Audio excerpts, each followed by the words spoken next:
everybody. Welcome to Evenfall here on Arcane Arcade. Thanks for joining us for tonight. Thank Tyler for that pretty cool intro that he made before the game. Pretty cool. Was like, hey, can you have this ready for next time? And then he was like, I made it in one day. And I was like, oh, crap, thanks. It was like 2 hours. It wasn't even like a day.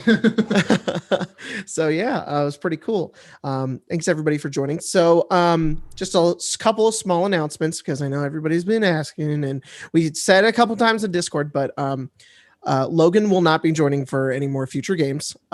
He is not only planning on moving at some point, and we are planning on moving to in-person soon because guess what? Your boy got vaccinated. The first part. I get the second part in a month. But also your boy Colton and your boy Spencer also got vaccinated. So we're close. Once we're all vaccinated, we're probably going to play in person. And that's going to be something that's a little bit more difficult for Logan. So he won't be joining for any more future games. Jordan is completely vaccinated, if I'm correct. Oh, that's right. So, Jordan, damn it. More than all of us. Fuck, I forgot. So Craig, but he's not here right now. Shit. Who has 2 thumbs and has 95% immunity? Oh, God damn it, Jordan. You're cooler than all of us. Yeah. A really sore arm. Oh, yeah. Fucking brutal. It was gnarly. Yeah. So yeah, just wanted to update you guys on that. And of course, just because I don't want to start any sort of drama or anything, there was no hard feelings, nothing bad. It was just a circumstantial kind of thing that happened. And also Stibbles' story came to a pretty good end last game. And also apparently there are some of you in the chat who are not caught up and are watching this episode. I'm obvious. I shouldn't have to put spoilers in the newest episode. So Sorry, guys. We're at episode 20. What are you doing here? I understand last week when we started Tomb and we were like, Stibbles. Like, yeah, it's a different series, okay. But this is the next episode of a running series. So but I do want to all 128 of you and however many of you are on Twitch. 140 total.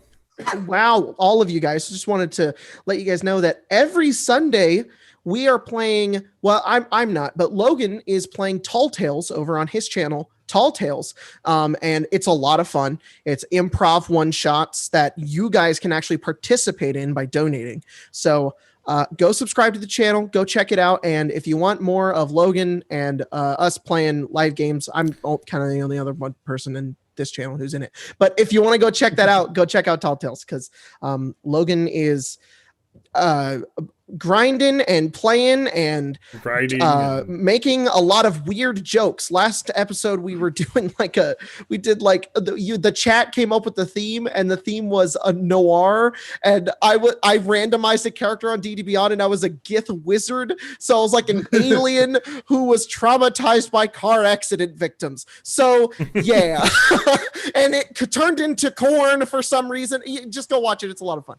So anyways, other things, the podcast is going to be out tomorrow. Also another things, we are going to write this down. Yeah, I really do. We're going to no, actually, never mind. I don't think we're doing anything. Read off. Yeah, false announcement. G Fuel? Yeah, you can use code Fireball to get G Fuel. Patrons. Yeah. We're going to give a shout out to our patrons on Patreon, who are our patrons on Patreon. Wow, there's a lot in here. Jeez. Thanks, guys. There's just so many patrons in here. Gosh. So big shout out to Digged in Fug Stick, Melody Olvera, Jaron, Michael, Mama Love and Papa Joy, Rez Storm, 6 Salmon and a Salmon Cask, Pimpin' to Hood, Will Pratt, possibly related to Chris Pratt, Addison Henning, Micah, God of Puns, Teutonic Knight, Penguin Culture, Adam Halleck, Death to Fire, Mimi H, Angriest Bird God, Rick Osborne, Notorious Thieves, Rejected Tub Full of Seamen, Unsolved Homicide, Cade the Autismo, Josh Travis, Arthur Souza, Cal the God, Miro Stahl, and Laird Olive. So thank you guys so much for doing that thing. And if you guys haven't seen it yet, I'm sure most of you have. That was the other thing I was going to say was I'm going to try to get them out, but I made a little Evenfall highlight reel from episodes 1 through 10, and they're just some funny moments that Arden time stamped, and I went through and put them all in a video. Funny. Some of them are not funny. Some of them are sad and really serious. But if you want to watch them, go check it out. And I'm gonna try to do some more for the future, maybe for Avnia and Tomb and for other episodes of Evenfall. So if you guys like that, just let me know. I'm glad that you guys had such positive comments on the other video. But without further ado, let's go ahead and jump into tonight's game. Well, there is a little bit of further ado because before we started, Reign of Reptiles super chatted $5, said, "Ayo, I'm 7 episodes behind. What the fuck is going on?" Well, you know.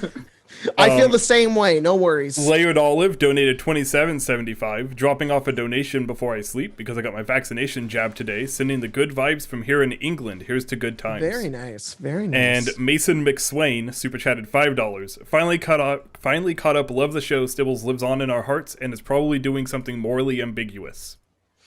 That's true. Yeah. Yeah.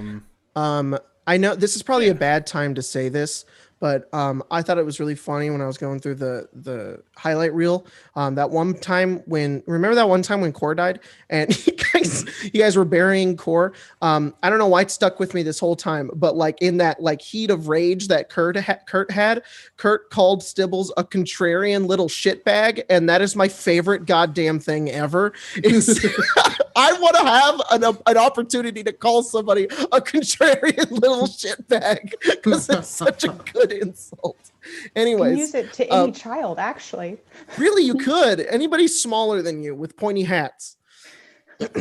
All right. So last we left off on Evenfall, the party had made their way to the port town of Arlington in order to possibly find a boat to make their way to the Purple Company. That's kind of one of their goals. Maybe Kinsova, maybe Kize. It's kind of up in the air, not really sure. And when you guys made your way there, you came to a wonderful place known as the Repository Aardvark, much better than the Slimy Dead Cat. Spent some time in the city getting some items, doing some downtime, learning how to swim. But on one night, unfortunately, Philip kept falling into his rages. It was very strange.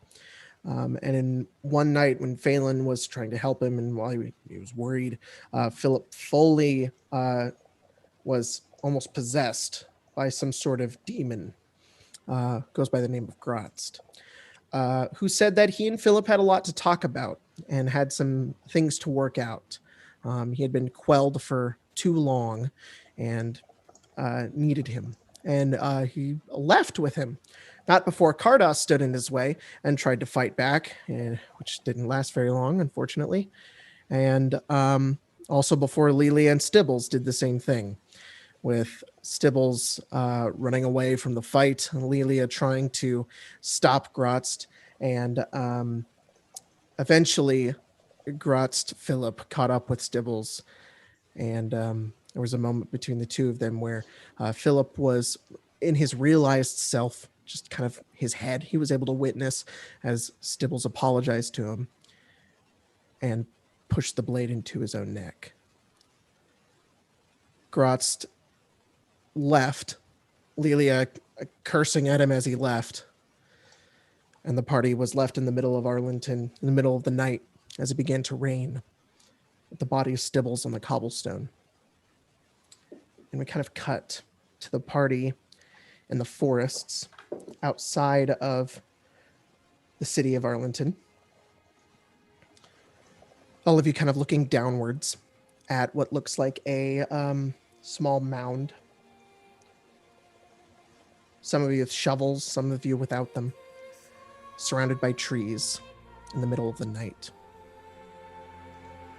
And the final kind of slab of dirt falls onto the top of this grave.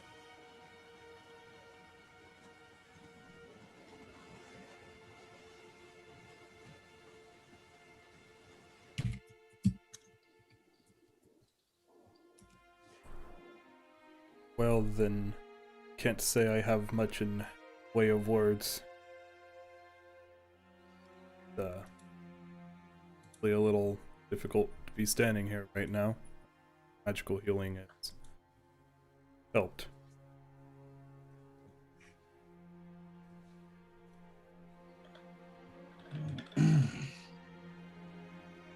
You three knew him much better than I did.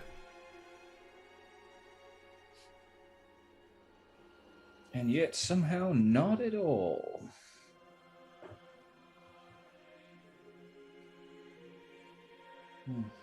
I think he wanted it that way. Yes, he was a strange little man. But for a time, he was our strange little man. And for that, Kurt gestures to the universe, we thank you. Hopefully, wherever you are, it's better. It seemed like you were hurting a lot, Stibbles. So, hopefully whatever's on afterwards is better. Kurt begins playing music on their guitar.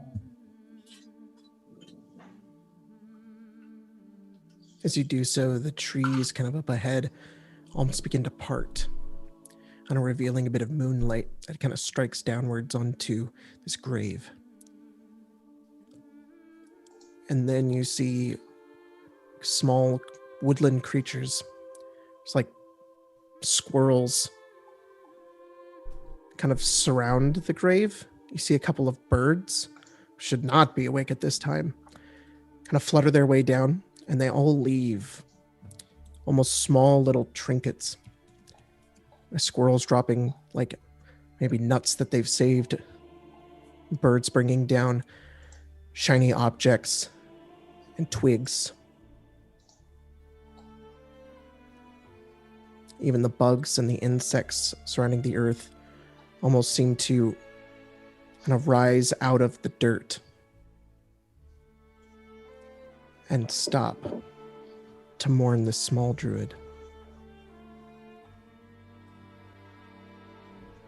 And you feel a tug on your side, Phelan, as you look down and you see the small bonsai ent that have been growing in Stibbles' pot for the past month kind of like look up at you and then like look down.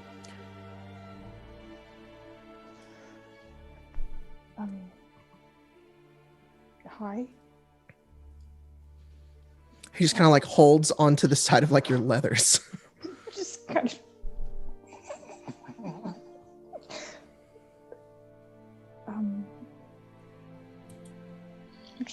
It has a head. Mm-hmm. Just kind of. Has two really beady eyes. Just kind of pats the head just a little bit. Pat like the leaves.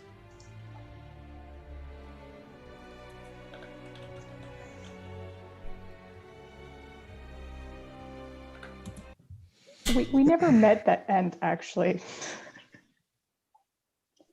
I don't think we did, no. Nope. Yeah. You Okay, didn't. Great.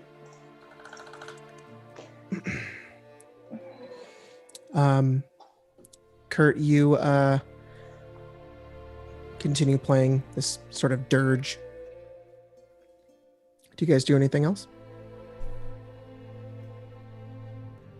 I think Cardos would kind of just sit and wait for a few minutes, and then would start to hobble his way back to rest. Okay.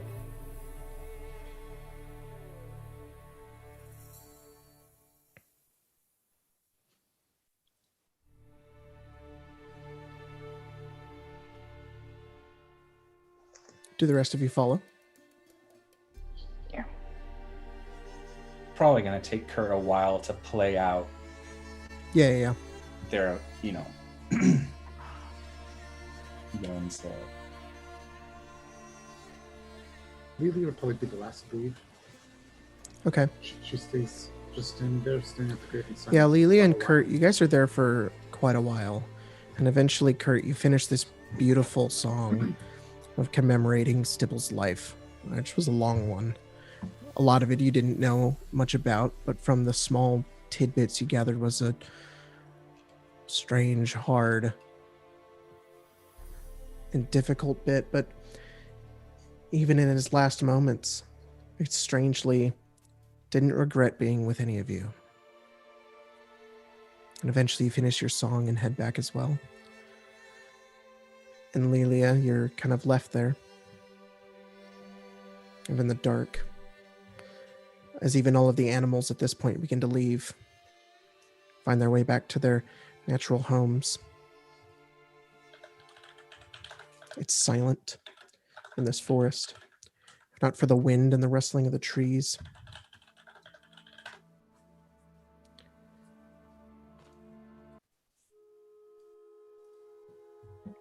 And then you, over the grave, begin to see a shimmering figure, almost warping itself in and out of space and time. Like it can't fully be realized. It's difficult to even look at.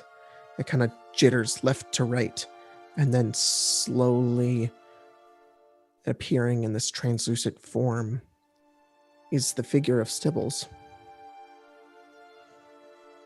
who looks down at his small hands and then looks up at you and says, "Thank you."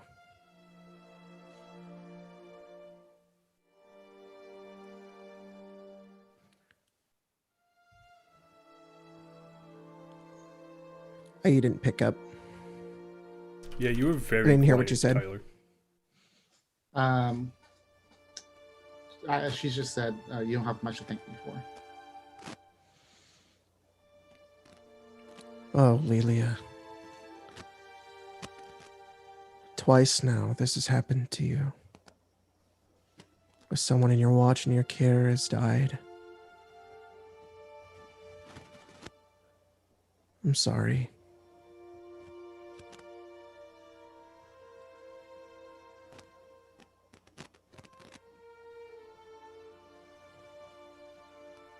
And he kind of looks at you and like turns his head. He says,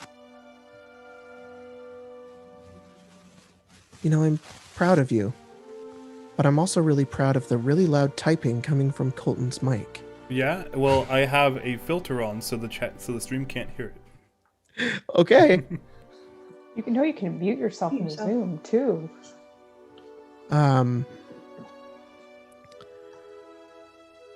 And as he kind of looks at you, he says,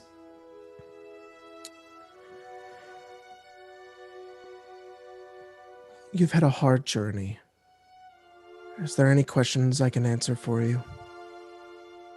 And he kind of like walks forward and like kneels down and like looks up at you. This very strange look upon his face. Not content, not upset or in pain, just kind of blank.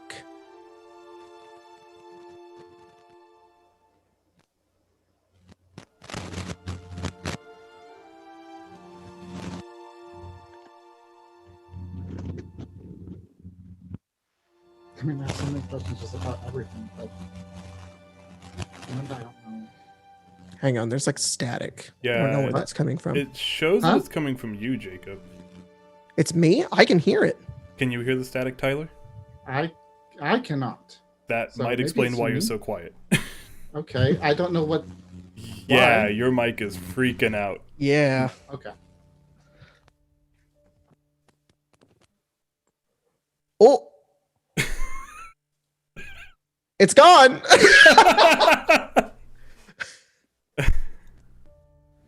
How about now? That's Still there. staticky. Are you able to switch Change to anything. your... Yeah, are you able to switch to your headset mic? Is that a thing you can do? No. Damn, but that's be terrible quality. Okay, I think it's gone. Hello? I'm just going to talk a little bit. Hello. I think you're good. I think you're Okay. good. Okay. Nope. I have one fix, but I don't want to do it. Yeah, I know. Yeah.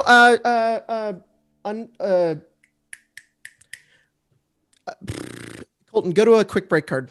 The quick one, not the art card. We'll be back in a second, guys. It's not Arcane Arcade without a technical difficulty. I think that's in case of oopsie. We'll be right back.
Hi, everybody. We fixed it. Sorry about that. Okay. So, just to kind of reiterate what was happening, Lelia, you stayed behind at the grave site where Stibbles was buried. And you see this. I wouldn't even really say it's like a ghostly version of Stibbles. And I know I kind of described it as like this translucent version. It's more like it's Stibbles, but it's like it's difficult to see him. He's almost like fading in and out of like reality. The best way I could describe it in not like fantasy terms is almost like glitchy. But he's not like, it's not like pixels moving, around him. He's more just like kind of like shifting and warbling. The ghosts you've seen are kind of like these half there, half aren't creatures who are very clearly kind of like there. The Stibbles isn't like colorized in any strange way. It's very clearly him. He's just sort of see-through and not really there. So this is different than the ghosts I've seen. Yes, definitely. And he says thank you, and he says you've been through a lot, and I'm sorry. And then he kind of comes over and kneels at you and looks up, and he says, "Are there any questions that I can answer from you?" I mean, I don't know what type of questions. I've kept you in the dark for a long time.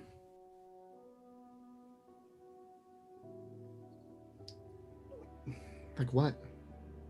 What have you been hiding from us? What happened to you?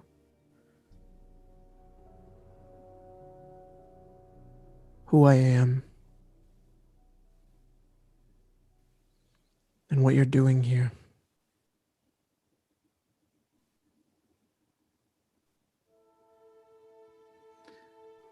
I think I see.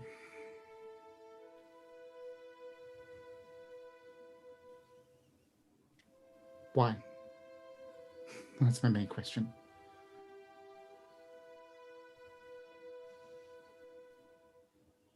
Why? You'll have to be more specific.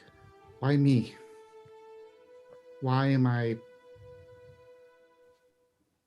the one chosen for this?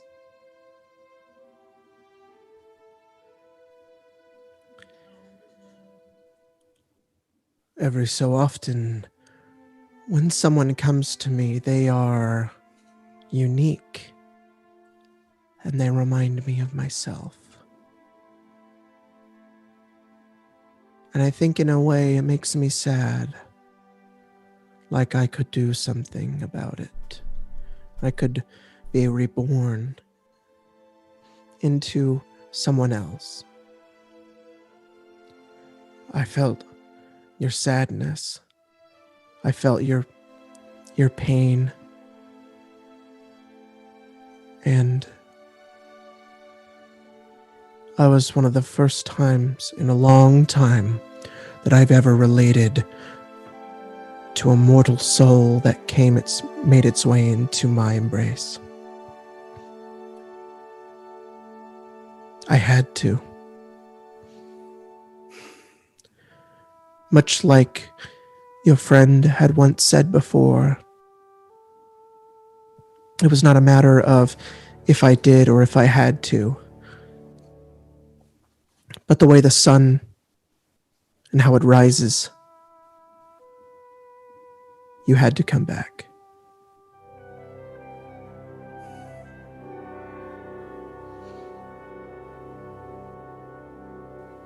And he watches Stibbles kind of steps back, and he watches he kind of puts his head down and his face begins to fade away, and he grows taller and taller and slimmer, and you see Core standing before you.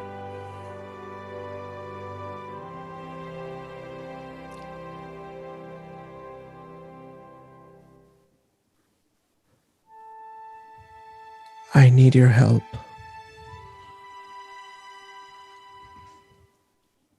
What do you need me to do?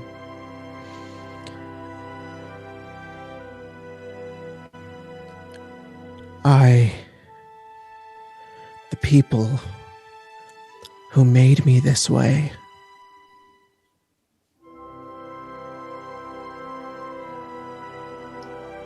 they're still out there. And you watch as she transforms into a dwarf. You don't really recognize the dwarf. There are many out there who seek power, like I once did. And you watch as she transforms into Tetheros. And there are some who follow blindly, not knowing their purposes. And then she transforms into you. But there are some who are unique in their pathways and must discover them on their own. I've been trapped for a long time, and there are others who are willing to do it again. You must find them. And then she transforms into Stibbles. And Stibbles puts his hand on your cheek. And it's weird, you can feel him. And he says, "Thank you again. Know that I am with my family. And I live on peacefully for the rest of my days." And when you blink, he's gone.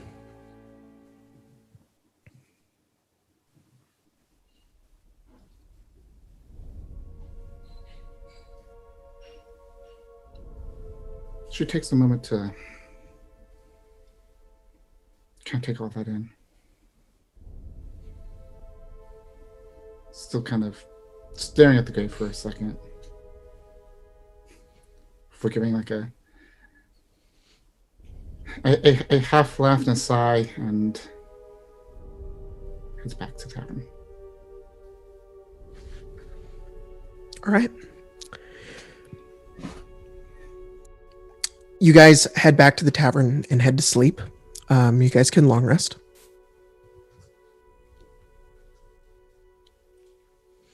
The next day comes. It's a pretty bright, sunny day. Kind of the juxtaposition. The ocean is this expanse. It's beautiful today. You can see so far off into the distance. There's like clouds way off into the ocean. And as kind of like that cool breeze kind of blows in, the morning of this day has started. What's everybody doing? I assume if you guys wanted to, you could all meet up. Unless that is something you guys don't want to do. It's the 24th now? Okay. Give me a moment because I'm writing up my notes as well. Well, it's more of like, it was the middle of the night, so I'm just like, was my 23rd in regards to it being the night? And so I'm just like, I think Kurt will go practice their forms. Oh, no. Philip woke up at like 2 a.m, so I think it would still be the 23rd. The 23rd. Because it would have buried Stibbles at night. Went back to sleep, woke up probably midday. It's probably like midday, yeah. So Kurt, you wake up and you go, you're like practicing some of your forms and whatnot. Are you like doing it in your room? Or are you outside? Like probably outside under a tree or some shit. Yeah, a couple of like as you're doing so, you're kind of like under this tree, you're like kind of swinging the sword kind of left and right, practicing your stances and doing so. And you kind of like swing once and then you swing twice. And then there's like a third like that like hits into the tree and you hear a behind you. And Kurt wibbles their sword out and turns. You see what looks like a guard. This guard's wearing like a chain shirt, like a bucket helmet, that like you can just see his face, and he stands with like a spear and he looks over and he says, this tree called me an asshole. Oh, well, stick it to that tree. Do you happen to know what happened here last night? Kind of points over and you see a couple of other guards are on the ground like this near a pool of blood. Kurt sheathes their sword and says, I do know what happened here last night, I could tell you all about it. Well, you could spare the details. Well, tell me what happened. Kurt is going to spin a tale of a barroom brawl gone bad. Okay. And to keep Philip's name out of it. Cool. And our relation to Philip out of it. Mm-hmm. So let me see. Let me get my deception. 7. And I'm going to go ahead and do Tides of Chaos to grab some Sounds good. Good thing I did. 18. He goes, okay. All right. Well, we'll have to clean this up. Thanks. Yeah, no, and we took care of the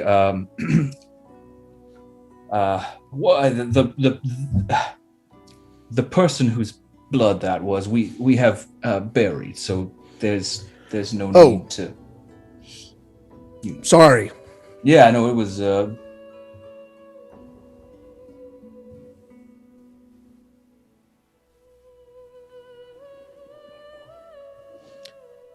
You all right? What? No, I'm fine. Okay, good day to you then. Kind of like walks away. And then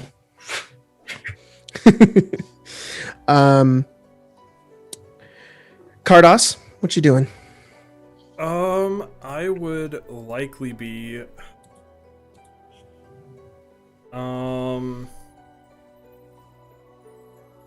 I guess I would probably be at Let's go over to the smithy. Why not? Okay, you go over the smithy. You see this large, kind of burly human. He's currently kind of looking over like some blueprints and kind of like scratching his chin. Okay. And you make your way over.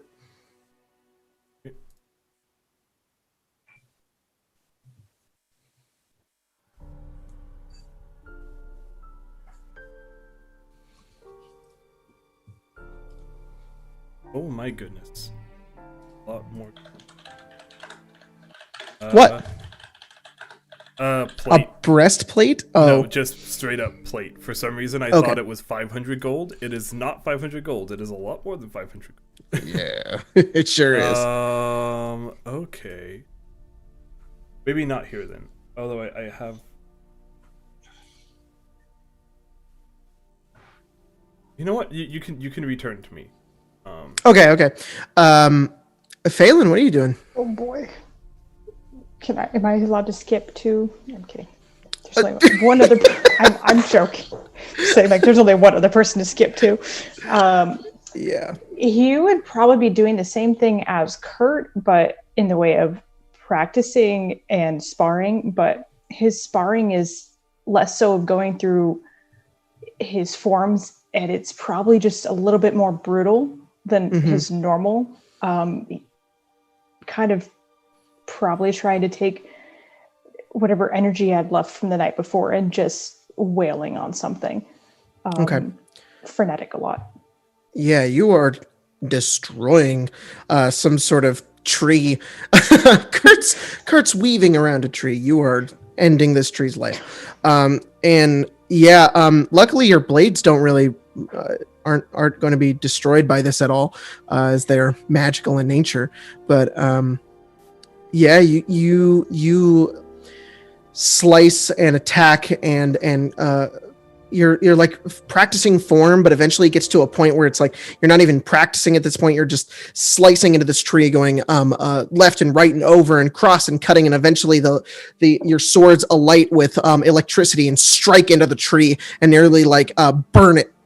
And like it quickly, the ash kind of spreads around the tree. It doesn't catch, but you kind of like stop for a second there as you're just completely out of breath.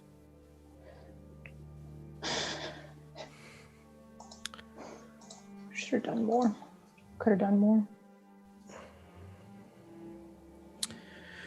And then you also hear somebody come up from behind you. Yay. It's a day of meeting NPCs by attacking a tree. You hear a voice from behind you say, "You really showed that tree. What for?" I couldn't really do the same thing to a training dummy. And he's going to turn around, and I didn't mean to, actually. You see a tiefling kind of wearing baggier clothing, chest sort of exposed, gray skin. And he looks up at you and he just says, quite different than the other people around here. I suppose you're not from here, are you? No, I'm not. Well, it's good to meet you. My name's Payson.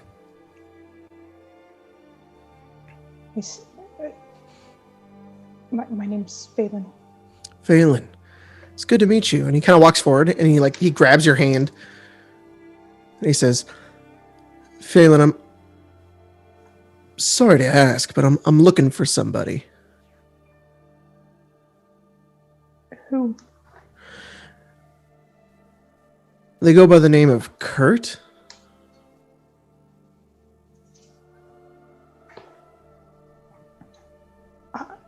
I don't know who you're talking about. All right. Well, no worries. And he kind of puts up his hand and he walks away. Panic. It's gonna go find Kurt. You find Kurt, who is also out of breath, just finishing not destroying a tree, kind of walking away from said tree. Kurt, you see Phelan. Phelan, how are you today? You're asking that sort of question. What?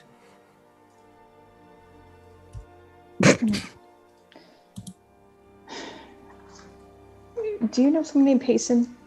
Payson? Do I know someone named Payson? It's like, I have it written here somewhere. I can't remember where. Who's Payson? Should they be pacing my way? What did they look like? They're a tiefling. Tiefling? Phelan, you know not all tieflings look alike, correct? Yeah. You understand that they're not a monolith. So, what are we are talking? Green, blue, gray-skinned. Gray-skinned. I flat out thought I already said that. Apparently, I forgot.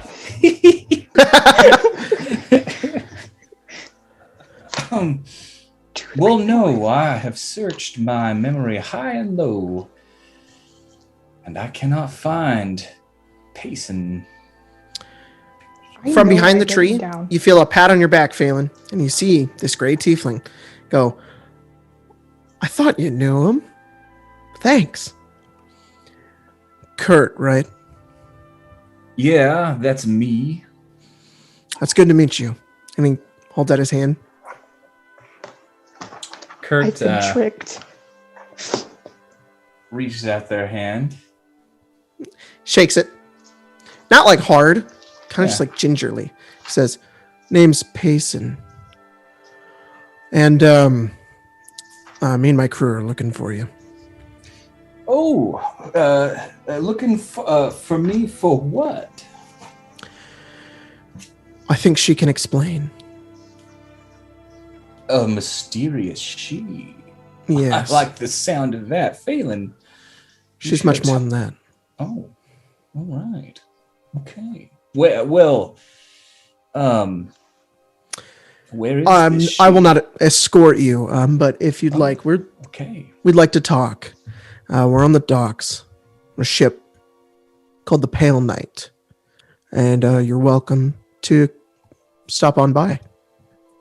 I do believe I will. Is there a preferred time?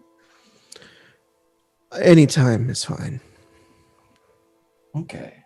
Are we talking Payson, P-A-C-E-N? Y-S-O-N. P-A-Y-S-O-N. And he kind of backs up and he kind of just goes like that. And he says, "See you later," and heads off. Indeed. Well, Phelan, I didn't think it you'd looks follow me. as though we have found a connection to the Pale Knight, which is what we intended to achieve here anyway. Let us go find the other members of the gang. And Cardos, you are at the smithy. Are you going to do anything at the smithy, or are you just going to be like, "That's expensive," and walk away? No, more of that. There was other stuff that I was thinking, but I don't think I have the ability to do any of that at the moment. So, all right, Cardos, as you are walking, you are suddenly abruptly stopped by a figure appearing before you. On the cobble street in front of you in broad daylight, a strange individual magically appears in front of you.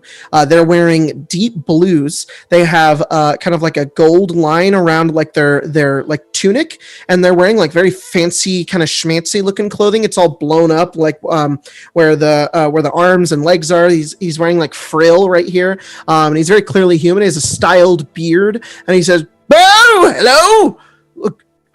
Cardos Meisten, yes?" close enough.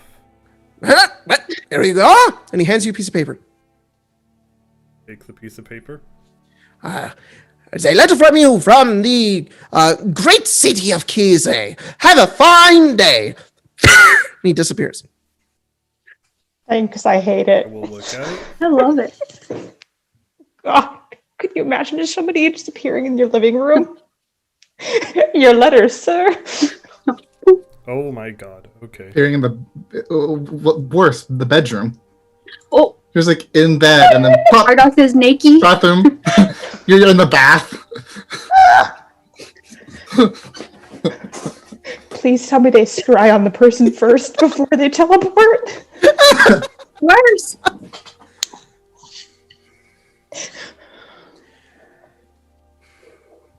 I sent you the letter. Yeah. It's up to you if you want to read it out loud for the stream to hear. I'll for the Oh. moment. Okay, Carlos, you receive a strange letter. Lilia, where are you at? She's gonna stay in her room for the most part. Not that she's like trying to hide from people, but she doesn't have any real reason to leave. Okay, Phelan and Kurt, you guys make your way over to the tavern, I assume, to gather Lilia. As you kind of make your way up, you go and head over to your room, Phelan, and as you head inside, you look over and you notice that most of Philip's stuff is still here. Like, His how armor much of it- is kind of off in the corner. His backpack. Not his sword, though. You don't see his sword.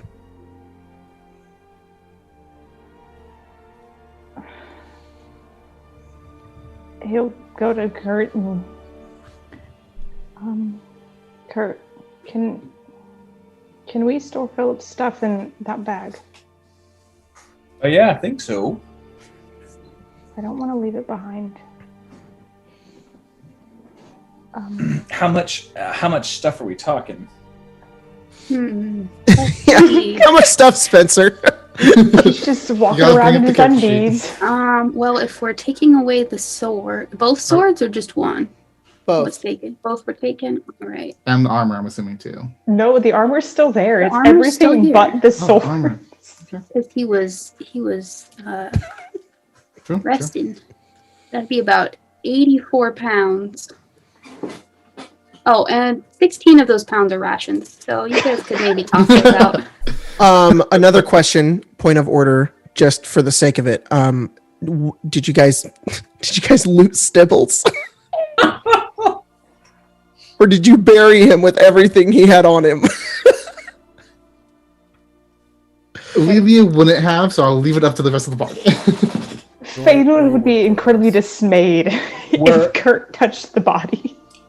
Kurt wouldn't have looted the body. Kurt would have double checked and made sure Stibbles wasn't in possession of items that were requisite to our work. Like gold. Well, you found you Sorry, Logan. You found pipes of the sewers were on his body, including a bucket, clothing, a lot of darts, dice, holy water, the horn of silent alarm, which is the horn he used in that one time, his leather armor, a mess kit, some rations apparently, rope, tinderbox, torch, and a water skin, and also about 2 small bags of strange drugs. And he didn't have any money. Oh, and 381 gold and 50 platinum. Oh my god, he was loaded. Like 881 gold.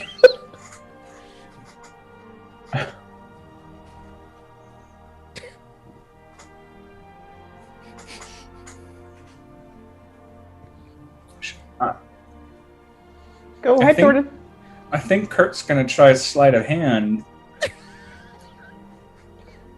We'd just be like, yeah, there's nothing there. You know what? You can roll, but this happened already. So if anybody's gonna stop it, it needs to be later, and we're not gonna time travel in the past. Just gonna tell the people who know that it happened.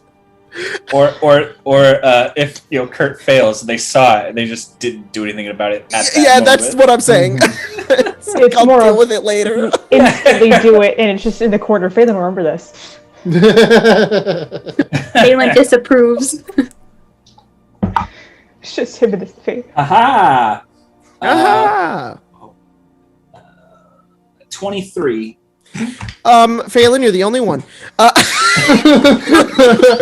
Like, Kurt totally took all of Stibbles' money. All right. And one more time, how much was it? Yeah, I was going to tell you, 381 gold and 50 platinum. Jeez.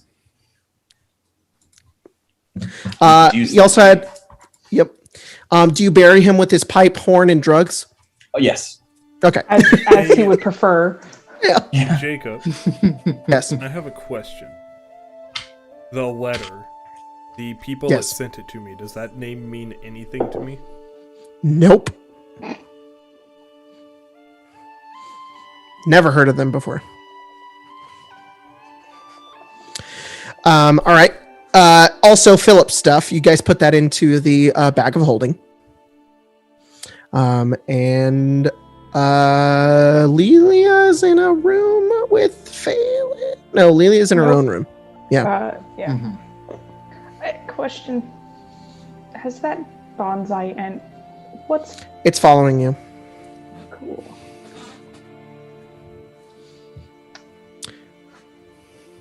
Cool. Yep.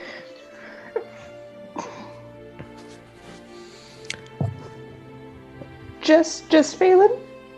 Yeah. You kind of didn't notice, which is weird because you notice everything.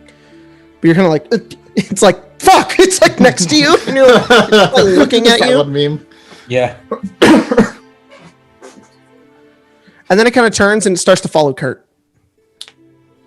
Oh, hello, little thing. Do you It have a doesn't say name? anything. Do you speak common? Do you Just kind of speak looks up at you. tree language? It goes.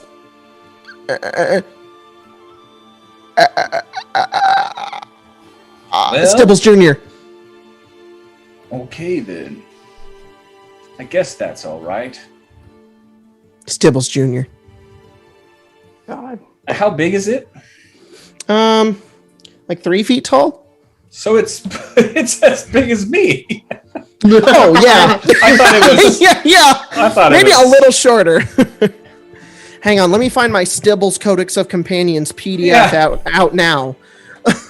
Yeah, know, we're My like the book only arrived. ones. We just didn't the get other- ours. I'm so Mine, angry. I haven't got mine in yet for some reason. Apparently, 2 gnomes in a trench coat. Their Stibbles book was literally handed to them while we were doing that first funeral part.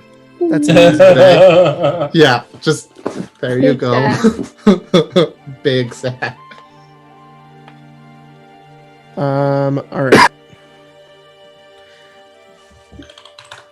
I'm pretty sure it's like 3 feet tall. It's like maybe a little shorter than you. Okay. So yeah, I guess Kurt's not talking to it like it's a little thing. Yeah. She's just kind of looking at it. And just looks up at you. Well, nice to meet you, Stibbles Junior. Do you need anything? Stibbles Junior. Yes. That's all I can say. Well, if you need anything, just let me know. Stibbles Junior. Excellent.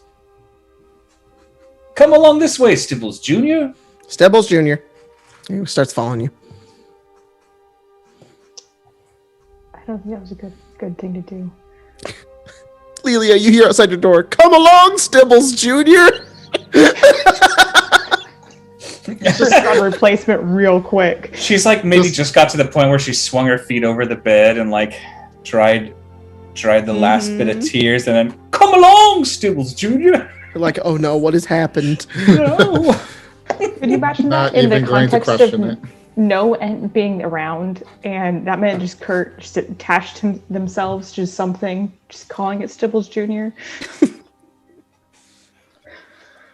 Just a rock with a little hat on it. Yep.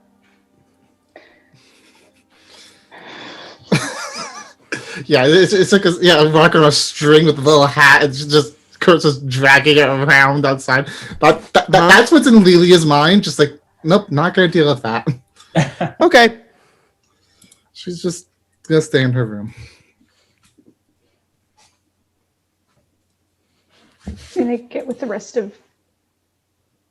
Are you gonna find Cardos, perhaps? Who are you telling that to? Chris? Oh. Uh-oh. Uh-oh. Good timing. Philip, Yeah. Phelan disappears with banishment. Oh, no. Colton, you should probably cut to break before the entire overlay explodes. No, it's fine? It's fun when it explodes. No, it's cool. fine when it explodes. Great. Okay. Glad. Yeah, no, we'll be back in. Is this full break, Jacob, or is this mini break? No, not full break. No, this should be Mini break. Okay. Mini break. We'll be back in a minute. We're 2 down so far. Yay! It's like the first episode all over again. Okay.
Whoa, we're back. Sorry. Okay, so Lilia said, I'm staying in my room. And Phelan said, sure you want to do that? Because we're going to go get... Well, I didn't... I was asking what was Phelan asking... Oh, yeah.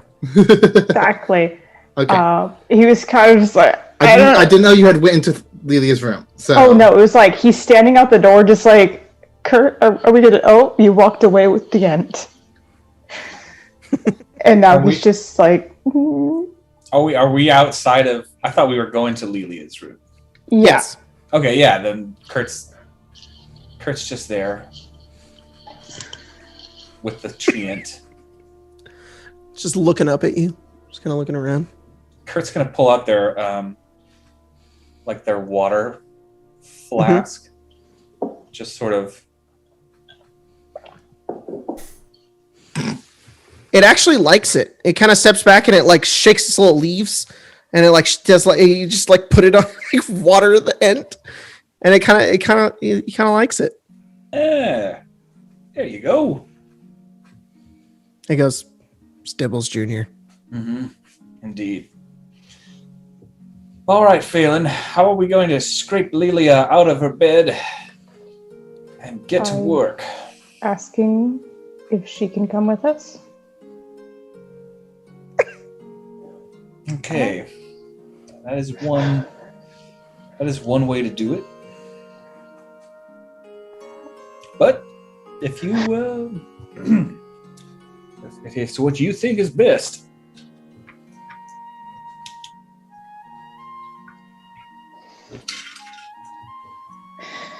Phelan's not sure now. And then she's kind of just like looking at Kurt, just like. Well, look, Phelan, it's better you than me. And not because I'm a coward or anything. I just don't think Lilia likes me much.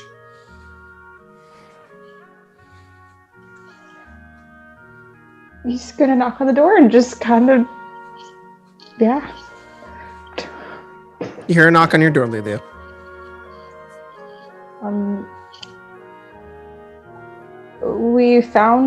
They found us. People with a boat, pale night. They really wanted to just talk to just Kurt, but it might be best if we all go, because it's, about this shit. So, could you come out?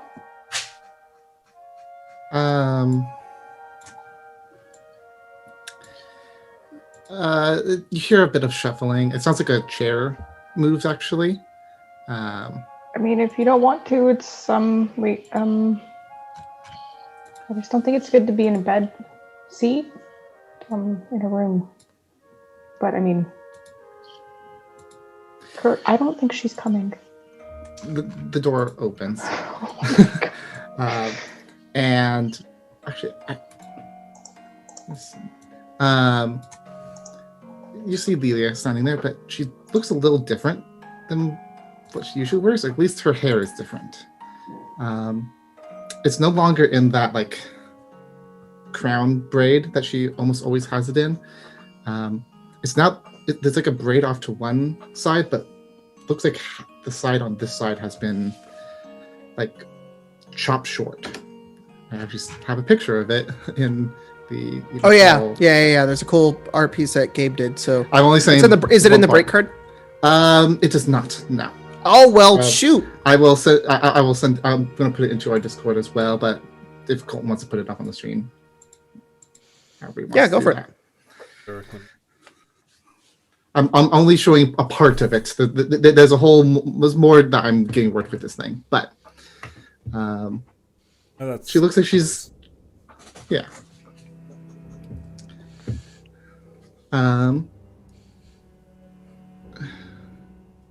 I'll come with. I'm ready. Stibbles Junior. Oh. Stibbles Junior. Stibbles Junior. Stibbles Junior. For some reason, I thought it was just a rock that Kurt was dragging around. Nope, it's a real thing. I'm just gonna let that one slide, Lilia.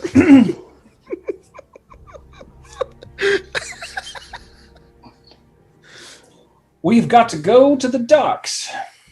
We need to find Cardos first. Isn't he in some dark corner being strange? Maybe he's leering at people. No, I think he left to go into town a little while ago. What does a man like Cardos do in town? I mean, really, guys, for a second, just go with me here. Stibbles Junior. What does Cardos... See, the tree ant gets it. What does Cardos do? What does he do? Why don't you ask him yourself? You're right. That's a good idea. Let's go find Cardos. Oh God! You guys head out of the tavern and head down the stairs and go out the door, and you start walking through the town. And it's not hard to spot a gold dragonborn who is currently looking at a piece of paper and reading it in the middle of the road. Also, probably taller than most everybody in the place. Pretty much, yes. Let me check. You said he's like 6'5". 6'8". 6'8", yeah. Are you aware of the concept of foot traffic? God. Yes, Stibbles Junior. but no. You are standing in the middle of the road. You could just scooch to the side there. A man in blue pajamas appeared in front of me and handed me this paper. Quite literally. Do any of you know who the Chrome Apocalypse is? That Wearing mean pajamas? anything? Phelan, you From can roll a Kizay? religion check. God! But the DC is insane. Oh, no. Crit. You're the only one that can roll it. This is not going to end well. I have a +0 to this. That has advantage because of Blood Hunter stuff. When you demon-y things. Is it related to demons? Or devils? Or, damn it. No. Yeah, 2. It sounds like a killer. No idea. Sounds like a killer band name. Apparently, they've heard of me. It is strange. But they're Did they- from Kizay. Did they hear good things? They called me a man of outstanding deeds. Sure. Their temple, the Ember Lodge, is under threat of removal. And they want help making sure it doesn't get removed.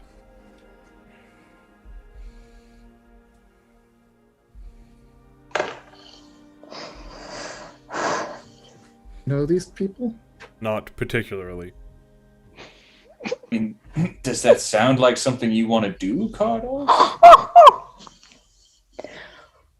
Sorry, just this entire middle thing. Just like the Chrome Apocalypse and the Emerald that I actually can't remember the word for now. Just like,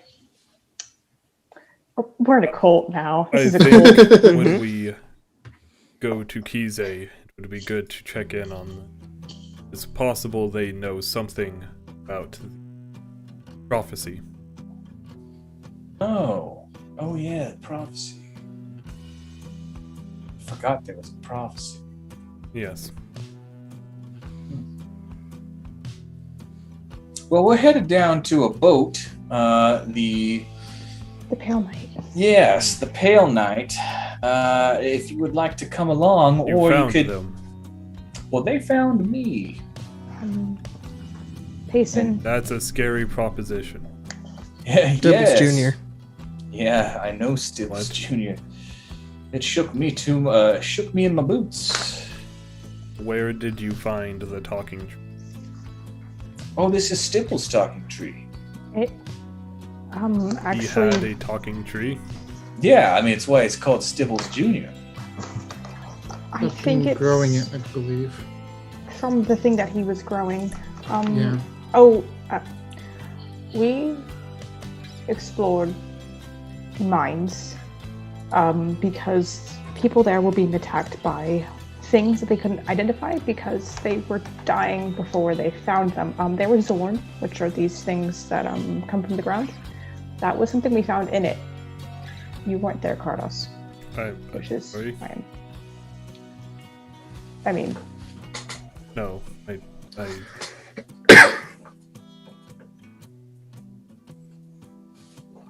was stuck on this paper. Can you repeat that? Okay. Colton blinked, but Cardos did too. God. The one brain cell of the party. He will explain everything he just said. TLDR, they went into mines. It was with the Zorn. That's where they found a pot. Everybody's saying, oh yeah, that one pot. And Phelan's remembering Cardos was not there because it was core. So this is Phelan in character catching up the one party member that didn't know what happened. Yeah, because, metagame, the person that was playing them played somebody else. I see. Yeah. He appears to have taken a liking to you, Kurt. Stibbles Junior. I don't know what that means, small one. That's all I can say. We have no way of talking to it. Fantastic. We have exactly a way of talking to it. We just talk to it, and then it talks back to us, and we interpret. Stibbles Junior. Exactly. Stibbles Junior. Yeah. The Pale Knight, the ship connected to Philip's sister, yes. Yeah. Let's go, I guess. There's probably nothing bad waiting for us there. She shot him I would twice. be prepared just in case. Graz mentioned his sister, so I don't think it's going to be... it might be dangerous. I don't know. Well, it's not getting any less dangerous. Onward! All right. You guys make your way over to the Pale Knight.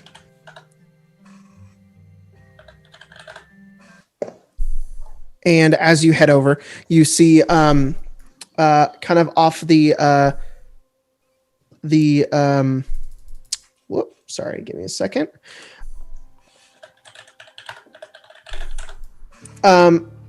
So as you guys see the open ocean before you in the dock side, you see a bunch of ships are currently docked at the end of these long wooden kind of piers. And at the end of one, there's a very unique looking ship. They all kind of look like just regular wooden ships. But one of them kind of stands out. It has this deep kind of gray, black, like painted hull.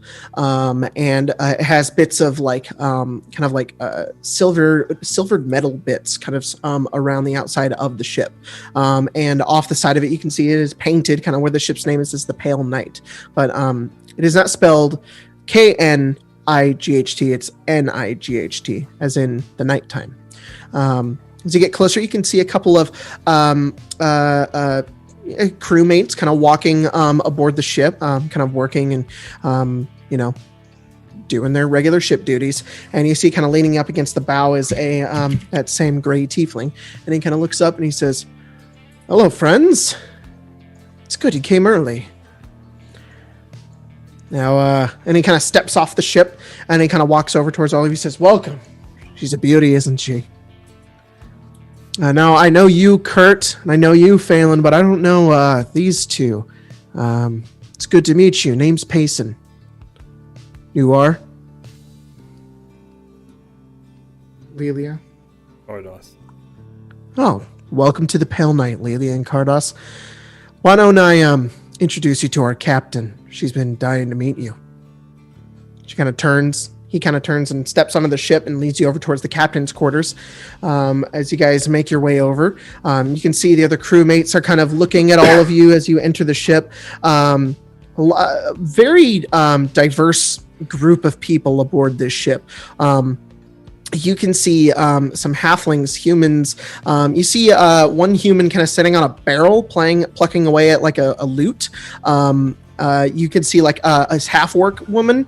She has like a lot of boards and like 2x4s like over her shoulders. She like walks by and doesn't pay attention to you. And as you walk over to the captain's quarters, Payson opens the door and leads you guys in which is a lavish looking captain's quarters with all of the windows kind of covered with beautiful kind of I don't know what's the color theme in here, Spencer? Probably purple and black. Yeah. Purple and blacks, and you see kind of sitting in the back of the room, sort of on this almost like this like pristine looking sofa, is a drow woman. She is wearing these kind of is she wearing leathers or what is she wearing? She's actually wearing like silk. I would assume she probably has like a leather corset on, maybe. Mm-hmm. Yeah. All right, kind of like a leather corset. She has short, kind of white hair, kind of cut right around her neck. She has these deep, deep purple eyes, and also kind of sitting on a nearby table is this enormous-looking machine. It is very clearly that of like for you all like the shape of a rifle, but it's all one piece of like some sort of carved, maybe like matted obsidian sort of. And it just kind of rests on this table. It's a very strange looking thing. Payson leads all of you inside, and he says, "Our captain, Lamarcia." Nice to meet you. Lamarcia, you see an older gold dragonborn with who's armored, a smaller leathered. Well, he's wearing a breastplate. Human. You see Lilia. I don't have any easy way to describe the way Lilia looks. And Kurt. In their halfling form, and they all step in. We have arrived. Never mind. Nice to meet all of you. I'm Lamarcia, and I have an offer for all of you. An offer? Yes. Oh, yes. I will take you to the Purple Company for free. You'll just take us there? Yes. For free? I assume there is something you would like us to do instead of gold. Well, don't hurt anyone on my ship and don't be troublesome. And don't worry, you don't have to work or anything. That's what all of us do here.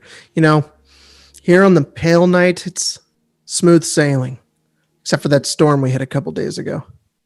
Fun. An insider source of mine has let me know that you're interested in in a shipwright on the Pale Night to the Purple Company. This little piece of hair. Did a source of yours also inform you that we, up until very recently, we were in league with your... I don't know.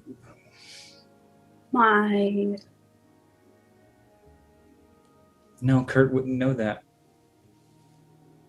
Really? Do we know? Oh yeah, no. I guess Kurt. No, he told you. Philip has said it multiple times. Yeah. Okay. That we were in league with your brother. Philip? Yes, I did know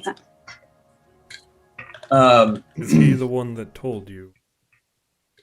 No, a few of my members of my crew saw you in Brybarrow. He talked to some of them. Yes. Well, Philip is gone now, under very, shall we say, tragic circumstances. He's not dead, is he? No, he just killed one of our friends and then sort of ran off into the night. He didn't do it. It was, You obviously He didn't know do about it willingly. He does have an anger problem. Do you know what causes it? Who causes it? You Yes. met him last This was night. more than just an anger problem. He's possessed by Completely taken over now. demon lord. That I you was afraid that was gonna happen. Well, I can't fix him. I'm just here to offer a boat ride. If you don't want it, I can leave you alone. Kurt turns to the group. I mean, we are here. We can sort of nip this purple company thing in the butt right now. It is why we're Right. Yeah. I just want to touch base with everyone and make sure that we're all on the same I page. could give you a moment alone. No, I think we're all agreed. We came here to find your ship, and to bargain passage. But if you are willing to take us there for free, Yeah. Then we Don't would like know that why. much. Why do you want to take us for free? Your friends and my brother. Yeah, I'm gonna insight that. Roll insight. 18.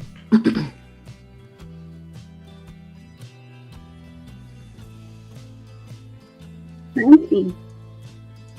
Ouch. You try to read Lamarcia's face, which probably has this ever-present smirk upon it.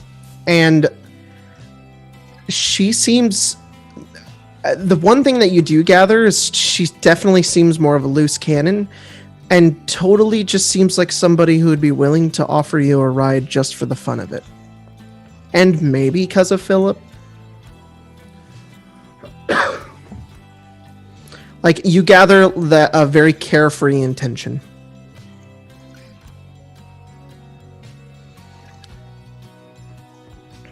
I don't see why not. Well then, Captain, when do we set sail? Payson kind of goes over and like hits his hand up on the top of the door frame, and he says, "Hope you guys are all right with pirating." And he kind of walks off.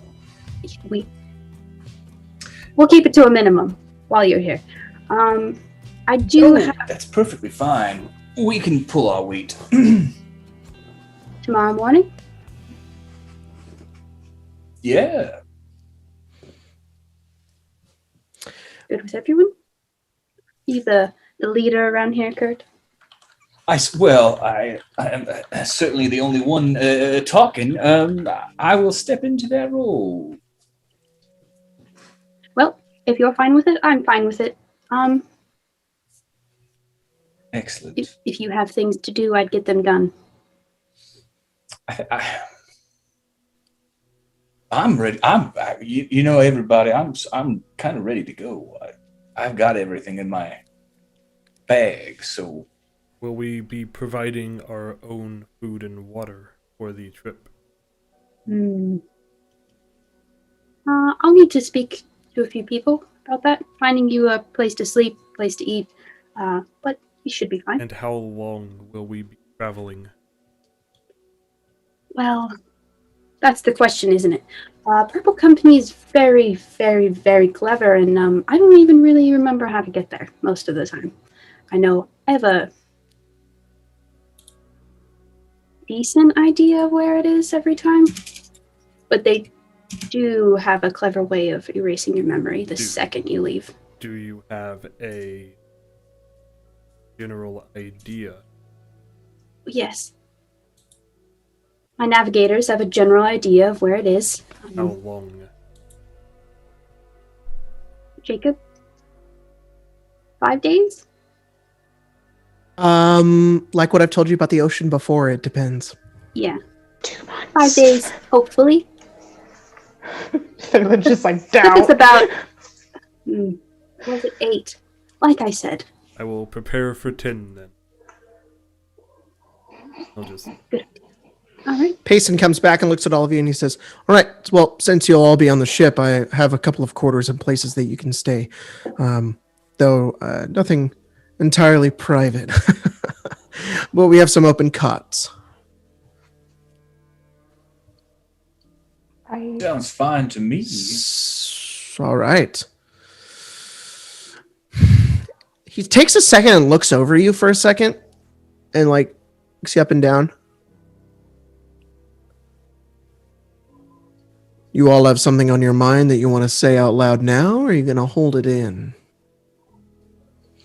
There's a lot of uncertain tension coming from this group. I can feel it. But Philip said that you shot him twice. Like I said, he does have a bit of an anger problem, and he was trying to kill me both of those times. That man is a ticking time bomb. Ethan, dear, I don't think that's the best thing to say right now. Of course, sorry. I'm just curious. They're so quiet. He kind of like pokes Kardos. Tough scales. Yes. Yes, Kardos very is useful very in a battle. Right. Kardos is what, Kurt? I was just gonna say he's a very hard man. Dragon. I can see that. Dragon man. He kind of like tries to make himself taller. Doesn't really succeed. How tall is he? Payson, he's probably maybe a foot shorter than you.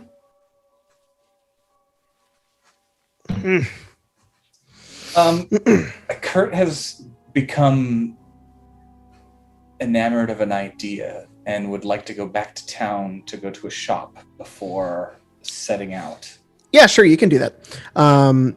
Payson, just before you leave, kind of tells you, he says, well, let me show you around the ship real quick, and then you guys can be on your way, just so you know what you're doing. He kind of goes over and shows you guys the deck, and introduces you to some of the crew, takes you below deck. There's like 3 different levels on the ship. On the very kind of on the second level, there's like a bunch of cots, and he's like, you can sleep here. We serve dinner every night, though. If you're hungry and you want to eat, just eat. We have plenty of food. Excellent. Mm-hmm. And do you have any perhaps a sea shanty singer or Oh yeah, we do. You're gonna want to talk to Dial about that. Dial? Yeah, he's the flowery-looking guy up there with the lute. Is it Dial? Yeah, we picked him up in Kinsova. He's made the journeys a lot more bearable. Well, I will talk to him. Is he like a human? Yeah. And he kind of goes over and he says, I'm the first mate. Lamarcia is our captain. Our navigators are Floriana and Key 3. Let them stay to their jobs. You know, they have a lot of work to get done, though. Try not to get in their way. Our quartermaster is Cleo. Maybe don't bother her either. She's kind of like the scariest bitch on this ship. Our boatswain is Taga. If you hurt the boat in any way, I cannot guarantee your safety. Taga will get very angry with you. At least try to get away with it, because I'm pretty sure if we had a different boat, Taga would stay with this boat, because I think Taga is more in love with this ship than she is the crew or her captain. Yeah, I think she talks to the boat as well. Very strange.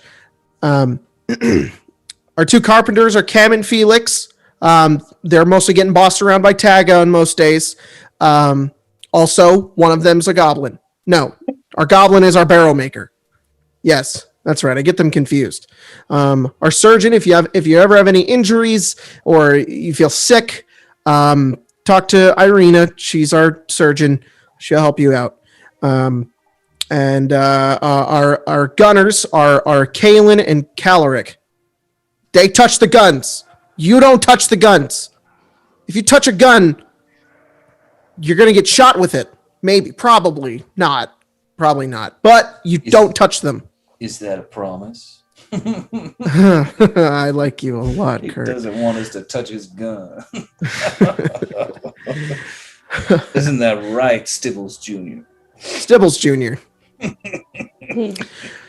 And our musician is Dial. Spencer, who's the goblin? Is his name alive? No.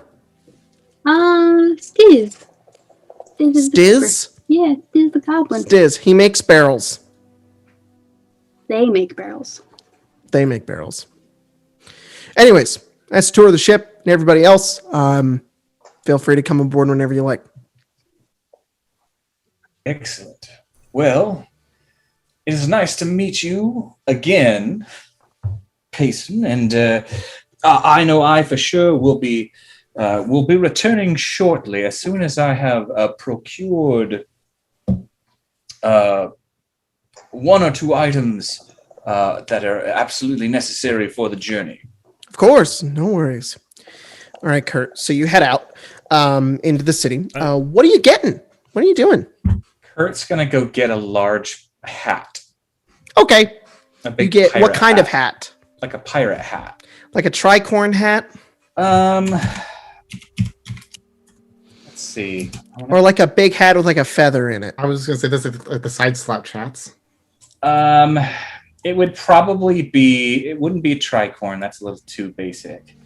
Too basic for Kurt. It's probably like a hat with one side rounded up and pinned up, and then like a big giant flowy feather. That's perfect. Yeah, that's easy to find. There's a hat store in town. You go, you get it. You get it. What color is the feather?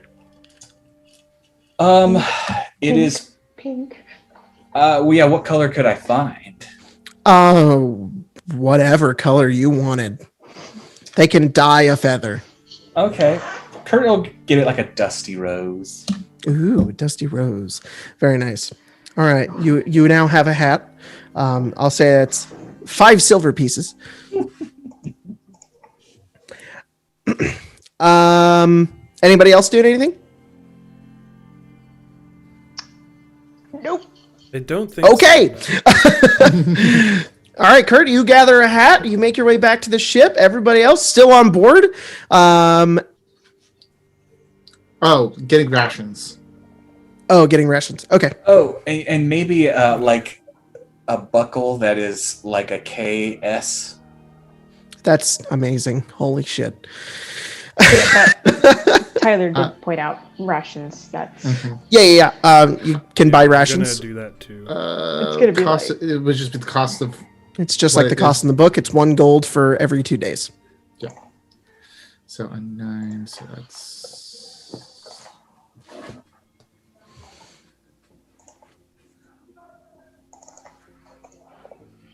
I'm also gonna buy a couple extra water skins, Jacob. Okay. You buy some water skins, fill them up with water.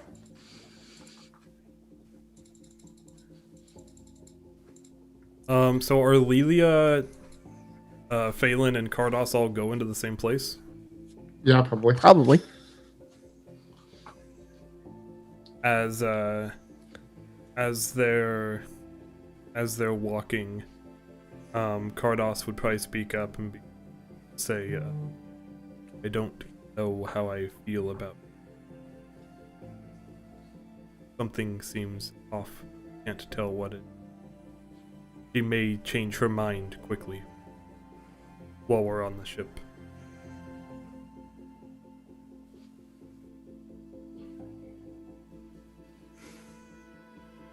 Grace, I don't think we can hear you. I haven't said anything. Oh, it looked like you were saying something. I was going to. I'm...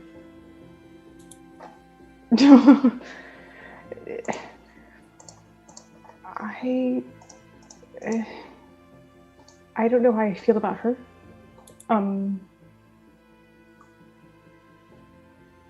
She wishes to give us this for free, which that's... It would seem, from what I can tell, she is doing it because it interests her. I don't know how or what she will do if it stops interesting her. We should be on our guard.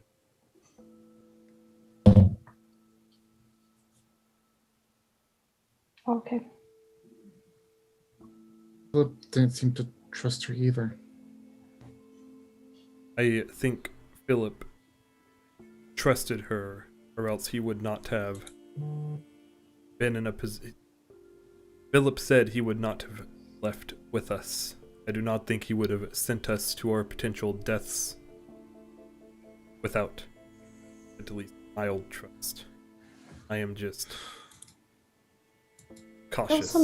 He also mentioned that if we were going to meet up with her, that he most likely would not be staying around. I don't think the relationship is as... And then it was before he mentioned being shot by her, and she's saying it was because of Grotz, but I don't know. We obviously need to go. I am telling the two of you because Kurt likely says something to them, and they seem very keen on this. Watch out for them too.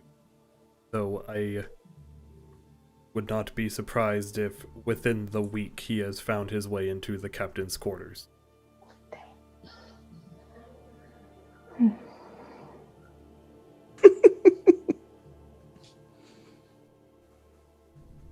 I wouldn't be surprised if it's tonight. Knowing Kurt. Phelan's not connecting the dots that you guys are, so he's just like, okay, yeah, captain's quarters, I guess. Probably comfiest place. Important place. I just look over at Phelan. And does Phelan have like a confused look on his face? It's more of just, and it's more of like you can pick up that there's some sort of joke going on, or like, to say, if we get lucky, Kurt will be getting very close with Lamarcia. Might save our asses in some cases.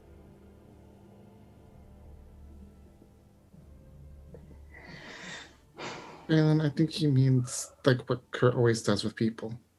Oh. Yeah. Oh.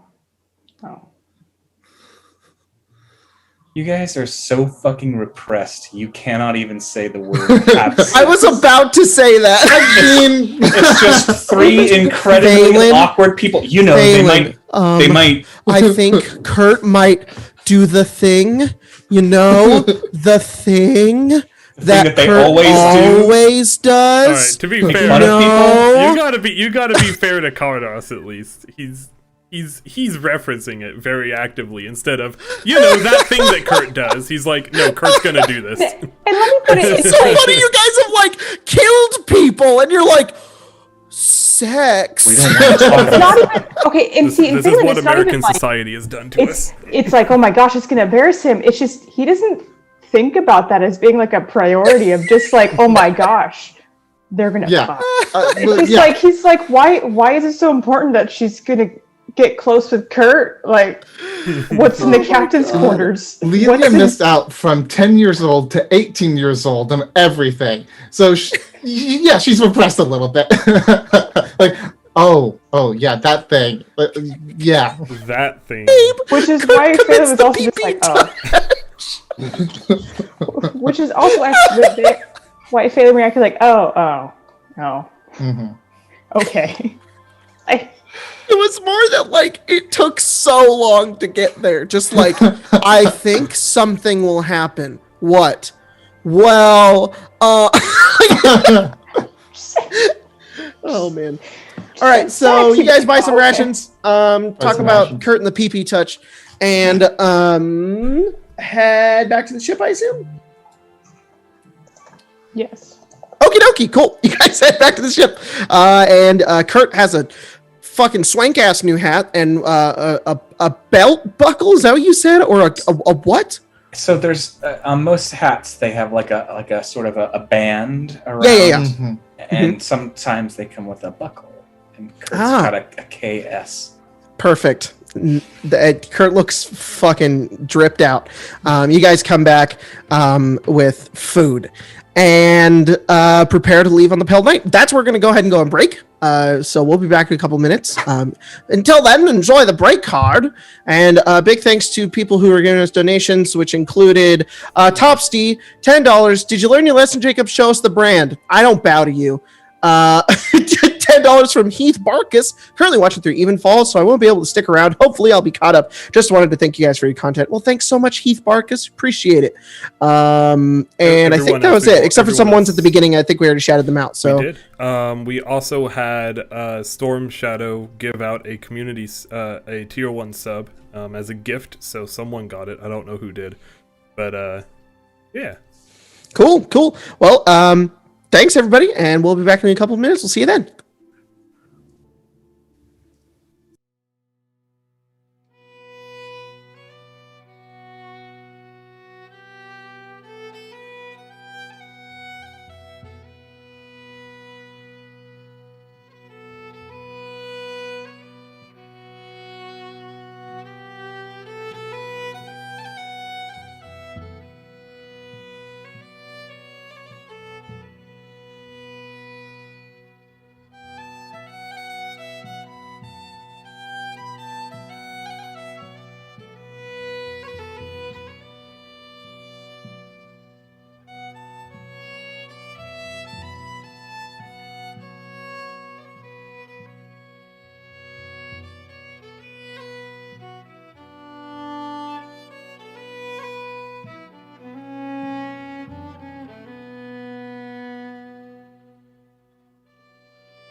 sad episode.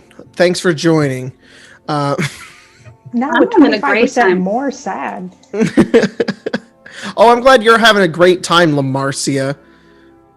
I bet Kurt's having a great time with their cool hat. Kurt looks like the gay Fantasia version of a pirate. It's so got like the big giant sleeves with You mean great. You mean frill. the fetish version? Maybe. No. Big old giant hat. It looks like Kurt has only seen pirates through sexy Halloween costumes of pirates. Sexy mags. I mean, really, Kurt has only experienced pirates through probably some songs that they know. So. Oh, that's true. Yeah. Well, you get to see real pirates now. Yay. So, woohoo! All right. So, you guys, Kurt went out and bought a hat, and you guys did the incredible, riveting task of gathering rations, and then came back to the ship. You guys are all on board the Pale Knight. All of the crew is doing their crew stuff. You guys come aboard, and Payson kind of comes over and says, "All right, you guys are all here. Are you ready to set sail?" Aye, aye. I like your spirit, Kurt. I like your spirit. Just to let you know, I wasn't joking about the whole pirate thing. Sometimes there's a score. Sometimes we got to gather that score. Now here in the Akathal Ocean, there's no rules. Nobody owns this ocean, just the docks on the outside. So those people who are sailing out with all their goods and gold, they knew what they were getting themselves into. If you want to get involved, you're more than happy to take some of the score. But if I don't see you up here hauling ass, sorry, that score's ours. Payson, I had a question for you. Of course. You have not ever heard the name Casimir Long, have you? Casimir Long. I feel like I've heard that name before, but I can't quite place it. Well, Who is he? He is a person who needs to be not a person anymore. Oh, I see. There's a bounty that I have collected, or rather planned to collect, to finish the enchantment on this fine blade of mine. Wow. What a blade. Yeah. Why? Incredible. I've never seen anything like it. Yeah. At this point, Lamarcia kind of steps out of the captain's quarters, and Payson says, "They've got a dick dagger." You're muted. A dick dagger? I'd love to see. Oh, well then let me show you. It's just right here. See this blade carved in what could only be described as a phallic shape. Well, the blade is a blade. It's the handle and cross piece. Course. Did you make that yourself? Oh no, I am not trained in such ways, but I did have it commissioned. Here in town. Yeah, the blacksmith. Payson, dear, remind me next time we're here to get one of those. That's of course. The greatest thing you've ever seen. I think the entire ship should have on hand a small amount of dick daggers ready to go. Perfect. How terrifying and confused our enemies would be. We all came flourishing, holding dicks, and then... I can see it already. Thank you, Kurt. Truly. You're welcome. My specialty is always available. Well, if you have a bounty, we could probably take you there, though I think we need to split that commission. Well, the once we take the body back to the bounty office here in town, you can take the gold all you'd like. I just need to return to the blacksmith and then have him work some magic into my dagger. That's my end of this. But if there's money in finding Phelan, this fellow, then it is yours to have. Kind of nods. He says, "Gold is always good." All right. Are we setting sail to the Purple Company directly, or what are we doing, Captain? Tomorrow morning. Tomorrow morning? We're going to spend the night in town? Yep. All right. Some of the crew leaves the ship and goes into town to have some revelry at probably the at the Slimy Dead Cat. That's where they go to. That's the permanent name of a tavern in my world forever. Until it just inexplicably, burns down. Oh no, what a shame. Insurance fraud. And do you guys stay aboard the ship? Do you join the crew? What do you guys do? I stay in my room in the other tavern. Okay. Kurt will go party. All right, cool. You go with the rest of the crew, and it is a pretty rowdy time.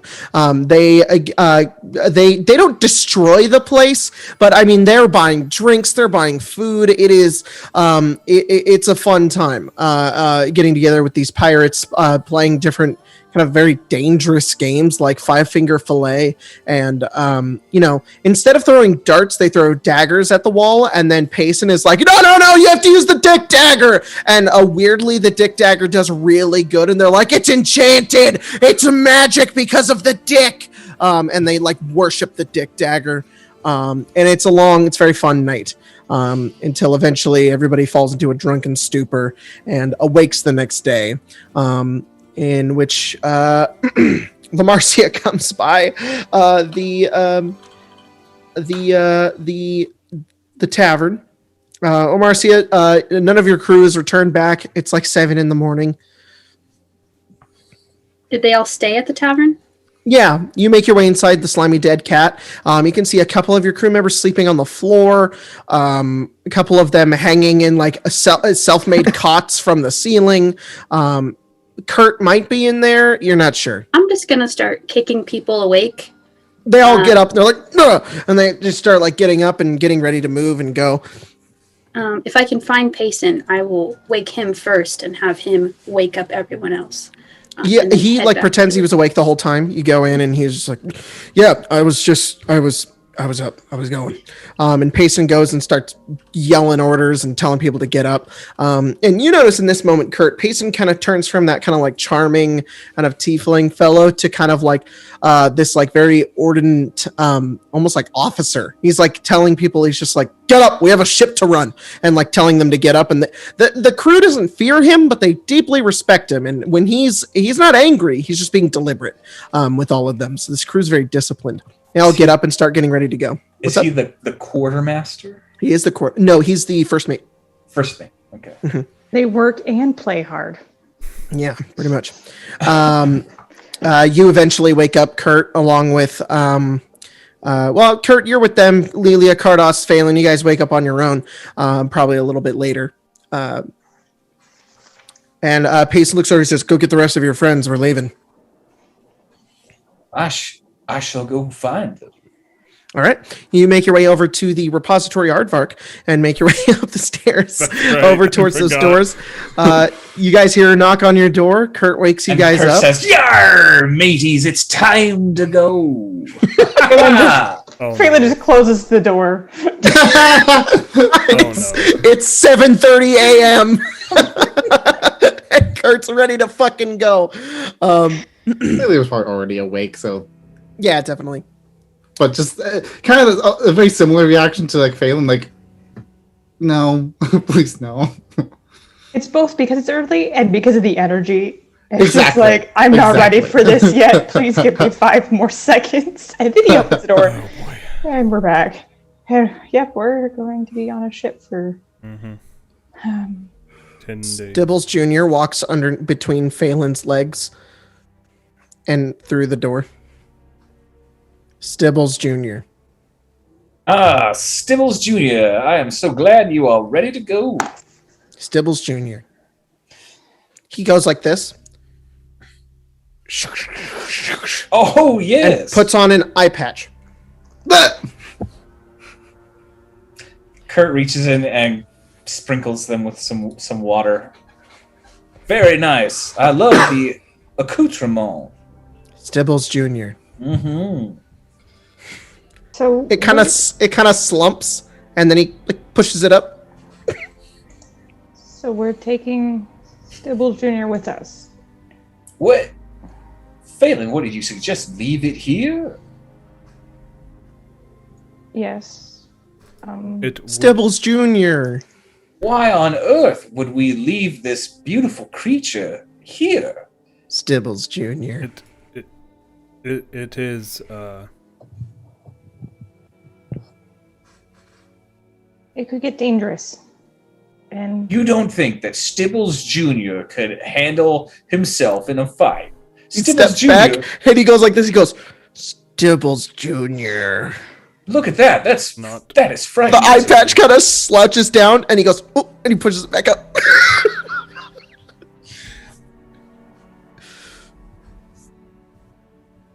Look at that. Look at that. Tell me that's not, intimidating at least. It is not Stibbles Junior. Don't think it's good to leave it just. Do you say that, Cardos? either. Yeah. Stibbles Junior looks up at you. He goes like this. I just look at him. And he goes, Does he do anything? Is he like punches actually your leg. punching me? Okay. Yeah, but all of his little sounds are Stibbles Junior. Stibbles. Is it doing Junior. anything? No. I mean, you're thunk, thunk, thunk, thunk up against your leg. it's like a spoon being hit against your thigh. He just looks Only very down. lightly. And Very then looks specifically up a at Kurt. spoon against your thigh, yes. You know, Kardos, for a man of faith, you don't believe in much, do you? Come along, Stibbles Jr. We can leave this ho-hum man behind. Starts following you. We set sail! Arr! You better be aboard. Stibbles Junior. Kardos just looks at Phelan and is like, Kurt is going to get that small tree killed. Oh no. This is what I put my father through. It's actually. You guys make your way downstairs and outside, and as soon as you make your way outside, Stibbles Jr. looks up at the sun and literally goes like this.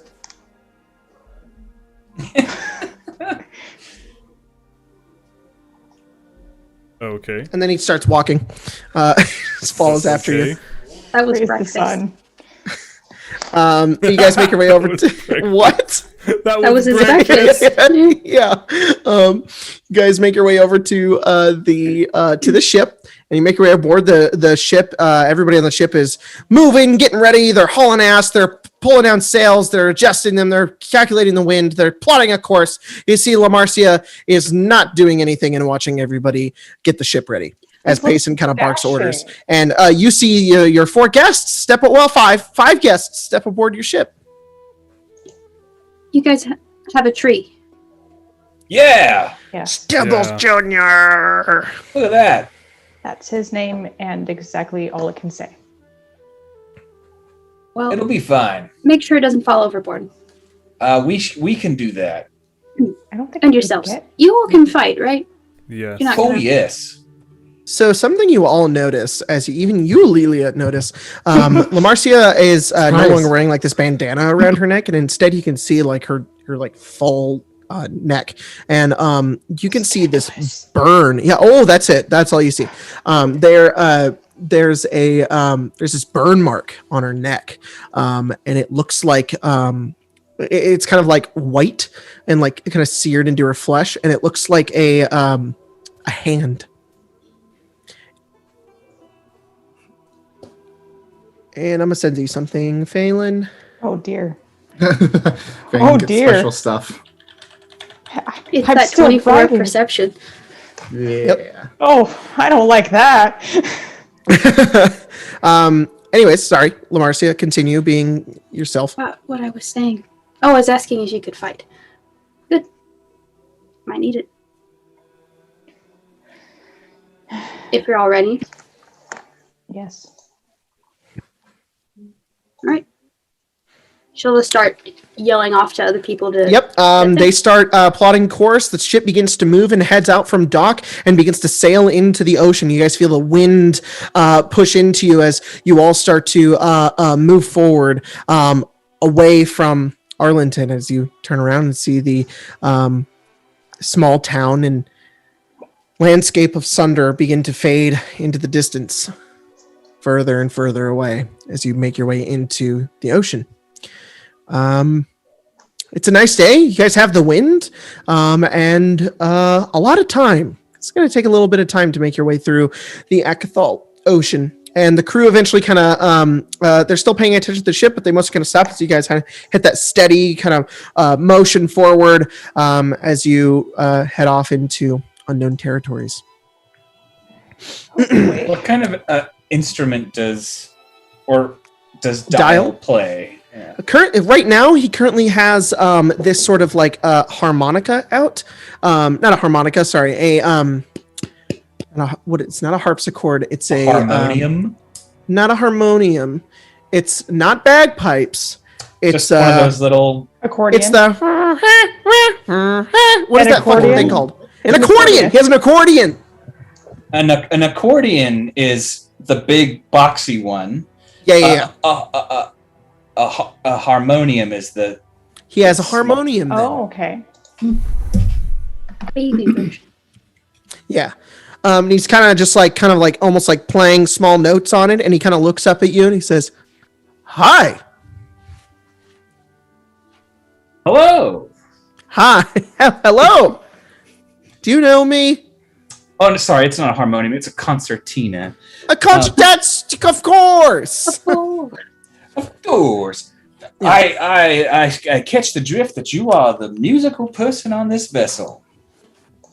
Yeah. Yes, that's me. Dial. You don't sound sure of yourself, Dial. No. I am.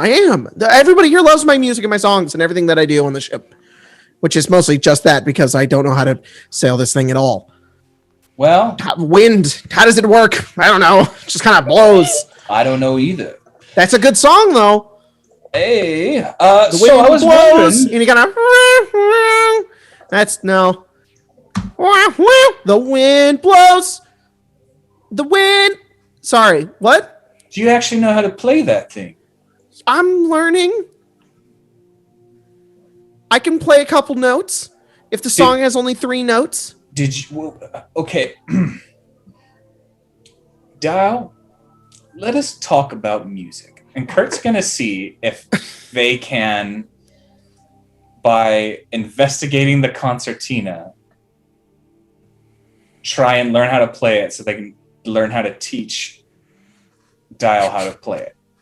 Ah, yes. The good old, I'm going to tell you how to play your own instrument so that I can learn how to play the instrument. Of course. Yeah, no, like Kurt's like, now punch that button and do, okay. Wonk, like, wonk. And Kurt's sort of instinctual musicality is like, okay, now I understand how this instrument works now. Mm-hmm. Yeah. Yeah, you gather it. You want to play it? I certainly would. Oh, great. I'm much better at the lute. Pulls out the lute. He goes, no, actually, hang on. He pulls out, no joke, a banjo. Twang, twang, twang. A banjo. I think that's better. Yeah. Yes. Well, what is a sea shanty that... Oh, how about Lamarcia's favorite is Blood for the Sea Bitch. Okay. Why don't you play that for me on that banjo, and I'll see if I can. Will do. I don't have any lyrics for you, but I will next time. But that's something I should have done, but now I will, because you guys are going to be on this boat for one game. What do you think? This is just a one game thing? This is the arc. But you guys play out this song, and the general kind of vibe of it is very like it's like one of those songs, like the old kind of like what are they called? like the fairy tale kind of songs where it's like it's upbeat and happy, but it's the lyrics are like, and they all sunk to the bottom of the ocean and they died. It's like, oh my god.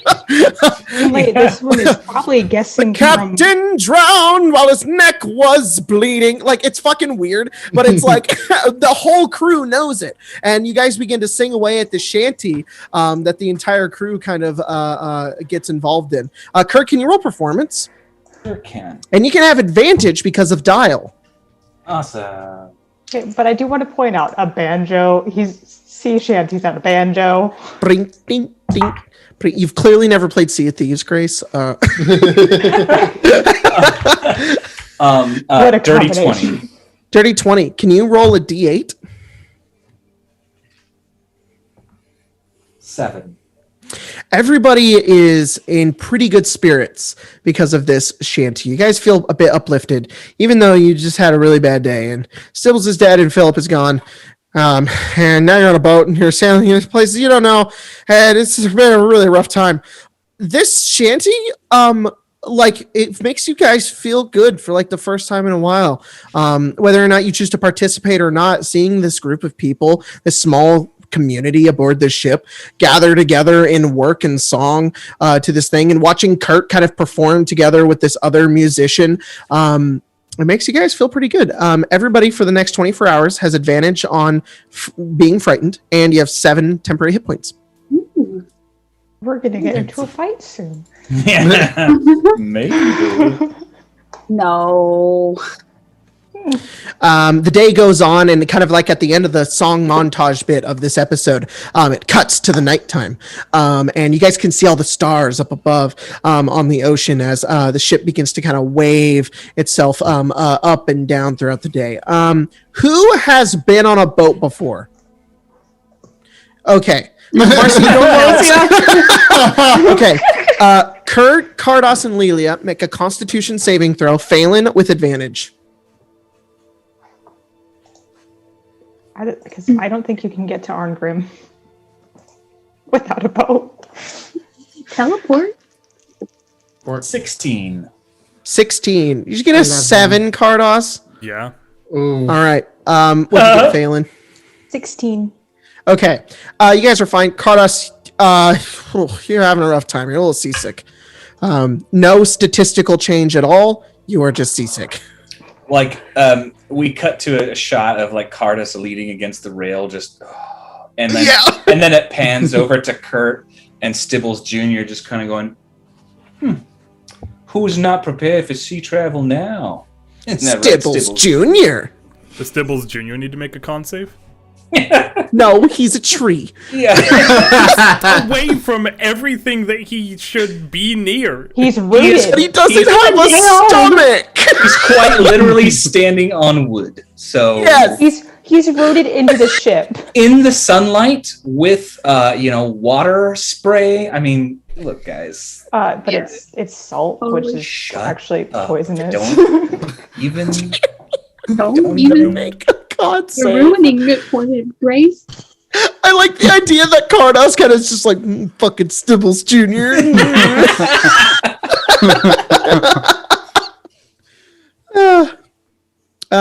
And talk about sea legs. Yeah. What's for dinner, Lamarcia? Fish. You guys are just important. You don't need to do fish yet. Oh, but Phelan wants fish. Oh, well, fish time then. How fancy do you guys eat? Can you fry them? Can you have fish and chips on the pale night? Oh no, can I? I don't know. Do you? How much? Actually, this is the one night you guys get fancy food. It's the one day you guys are outside of port. Lambeck will be the cook then, and she will make us. She's looking at their skills. You guys have a very strange meal. It's fried fish with fried potatoes, and it's delicious. Dinner. And you guys eat and have a pretty good time on the ship. Overall, nothing too terrible. Though, let me see here. We have a pretty good time on the ship, other than the fact that most of us are depressed as heck. Yeah. Well, that's not the ship's fault. We have We have an emotional support animal aboard if you'd like to visit them. What Says Lamarcia to the party. What kind of animal is it? Oh, it's a cat. I like cats. His name is Pep. Pet. Peck. With a P. Pep. Peck. EP. Pep. E. Pep. Pep. There's actually 2 cats, but you can't. The other ones. Is Coffee Cake still with you? I believe she's on my bed. Oh, because she was in your lap. But I'm just like, it'd be great if you just pull up a cat. What kind of cat is Pep? Let's go with like an orange one. You know, Orange cat, got it. Yeah, orange cat. Orange cats are always assholes. Not this one. Sweet. Okay, Pep's nice. Yeah, you see this cat kind of come over to you, Kurt, almost up to like your hip, and it kind of pushes into you and kind of. Hello, little creature. It's very strange seeing a cat aboard a ship. And then you watch as it kind of turns, and you watch as it puts its face down, and as it does so, you see what looks like a mouse. Like it's left me a mouse? Yeah, it gave you a mouse. A gift. Kurt just picks up the... It's not alive. Payson walks by and goes, "That's why we keep the cat on the ship." And he keeps walking by. And Phelan's like a couple steps away, just kind of like... He just toss it. The cat runs after it. He's like, "Mine!"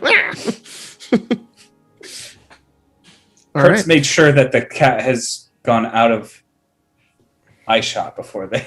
Oh, of course. Yeah. The cat thinks nothing of it and only thinks that, oh, suddenly a dead mouse appeared. And unalive. Not that you definitely threw away the gift it gave you. Right. No, Kurt threw it into the ocean. Oh, into the sploosh. Yeah. The cat looks back at you like, "Oh, you enjoyed it. Very good." Wait, all of it. Good job. Good. I The want baby more. human ate the. I will make sure to ate bring more. The baby Yeah. human. I will hunt more so I you can believe grow that's what they taller. actually think. They treat you like kittens. Yeah. Here, My sister's you cats can't do that, hunt and for she yourself. hates it. And I think it's adorable. You can't hunt for yourself, so we're gonna bring you food for you. Here you go. Lazy. All right.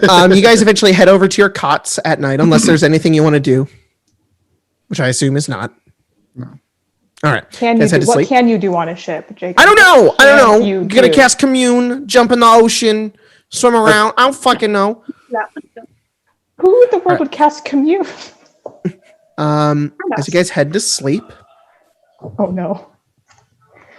Phelan, Oh no. Oh no! Oh god. swords begin rattling. No. Aw. Here we go again. He's just like dead in the night, wakes up like, oh no. It goes, and it stops. God. He's gonna get up and just kind of look around, like not like look around like the dumbass horror movies. Yeah. He's staying around where everybody is and just survey. As you survey, you hear a whisper in your ear, and it sounds like, "Shh, shh, shh, shh, shh, shh." Make a wisdom saving throw. Oh god damn it. Can I just opt out? Is this Couldn't say no. frightened? Is this against being frightened? Mr. DM, No. sir? Damn it. This is against sleep. Oh no! It's a 6. Your eyes roll back, and everything is dark. When you open your eyes, you see what looks like. What's a happy place for Phelan? Probably like a quiet glade, you know. Okay, you're there. And it feels like a dream, but also it feels too real to be a dream. It's very strange. And as you begin to look around, you see there's somebody sitting kind of opposite of you. Let's say you're kind of like sitting on a stone. Somebody else sitting on a stone, kind of like turned, and they're kind of kicking their leg and looking at you. They appear to be that of a tiefling. Deep kind of bronze orange skin, black eyes, very like pointed, sharp battle armor, and long, like red hair, kind of in like a mohawk, and like a really pretty like prominent gold nose ring. And he just says, "Welcome." Where am I? Don't worry, you're safe. Safe from what? From whatever you think you're in danger of. You're just asleep. This was just a way for me to contact you. Who are you? My name is Bale. Fuck. And I'm in a similar situation with you. The two of us are hunted. I know what it's like to be hunted. And I am here to offer you a service. Stands up. You've got a devil on your trail. A nasty one at that. A Rakshasa. They will never stop. There's no real true way to kill them either. But strangely, this Rakshasa has been able to return to his home plane and then come back to the material to pursue his quarry. Something I want very deeply. You're stuck here. You got Yes. stuck here, didn't you? I don't want to make an enemy of you, Phelan. I have too many of those. We both need each other's help. If only you accept. I can deal with your friend of yours and get him off your back. And in turn, I learn his secrets. Both of us can be free. What would you want from me? I know how devils work. Then I think you know the price.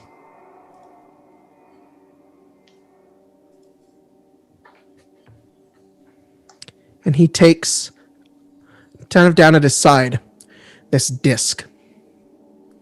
This black, large-looking coin. And as he kind of turns it, and he kind of flips it in his hand, it begins to emblazon on one side of it a rune. Sort of a rune in Infernal. That long, kind of hooked and cornered text. Do you speak Infernal at all? Yeah. It's an F. An F coin. It's an F. It's F in the chats for Phelan. That's what it feels like. And he kind of holds it and he says, "What do you say?" Who are you being hunted by? Everyone who's afraid of me. I'm like a wounded animal who wants to return home. I don't want to hurt anybody else.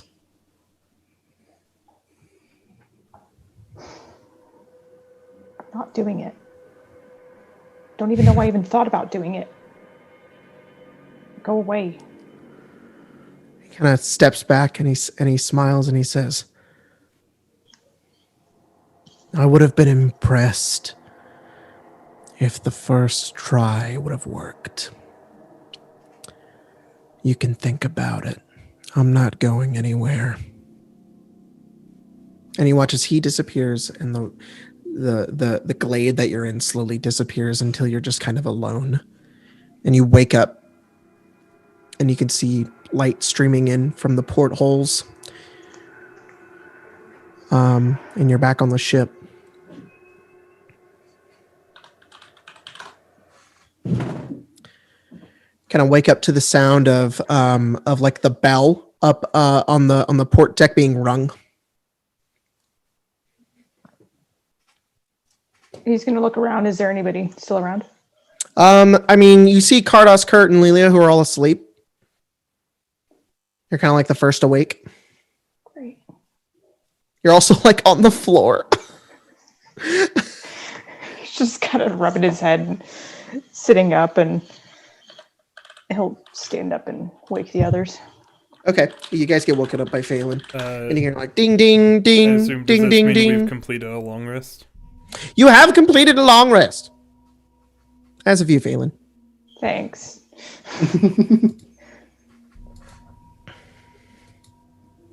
We still have 7 temporary hit points, right? Yes. 24 hours. Okay.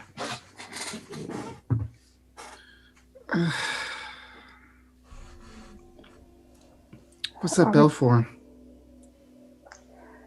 I figured we'd go see. All right. Sure. You guys make your way up, and as you go over, you can see the bright kind of morning sky above you, and then in the distance, you just see the ocean, and in the middle of the ocean, kind of heading where you're kind of in the direction that you're heading, you can see this enormous, it's almost like an island made completely of like bleached stone. Or is it bone? Because the face of this looks like a skull, that of a enormous monster's skull. You can't really tell what kind of monster it maybe is, but you see like this long snout and then like these horns that go back, and it has like this opening to like a cave on the inside, and you can see another ship right on the outside of it that is just docked, and you're maybe like a little ways away. You'll hit it in maybe a couple of minutes or something. You see Lamarcia looking off the deck, staring at this place. Aye, Captain, what's in the distance there? What's in the distance there, Jacob? What I just described. Do I know anything more about it? Nope. No? Not sure yet. Kurt, you almost fall over. You feel a surge of energy, invisible to everybody else, similar to what you felt down in that cave with the kobolds a long time ago, and it radiates out and hits you. And then it hits you again, but it's not strong this time. You just feel it. So just twice? Yeah, sort of. Or is it like a pulse? It's like a pulse, but it lessens. It's almost like you're getting more used to it. Okay. It's like the first one is like, oh fuck, and the second one's like, okay, and then the third one you're getting used to it slowly, and then the fourth one it's like, okay, I'm just aware of it now. You're just aware of its presence. There's raw magic there. We should be careful. Should try to explore, or should we avoid it? Well, it looks cool. How much faith do you have in your crew to get in and out and not get ourselves killed? Enough. But it's up to you, Kurt. I don't like staking my face into danger if I don't have to, but if you think it's interesting, enough. Did this place just show up, or did you see The Socian tends to do that, actually. Mapping it has been very difficult. Yeah, I know. I don't see why we couldn't have a brief sojourn on an island. Jacob, does the other ship seem occupied? Can we tell? You ask some of your crewmates. They pull out a telescope. They look over. Who would do that? Probably your gunner, huh? Yeah. Let's see. Kaylin looks over and just says, "There's nobody aboard. Completely empty." Maybe they're exploring. Does the ship look damaged at all? No. No? Well, what do we think? Can I ask a question? Oh, okay.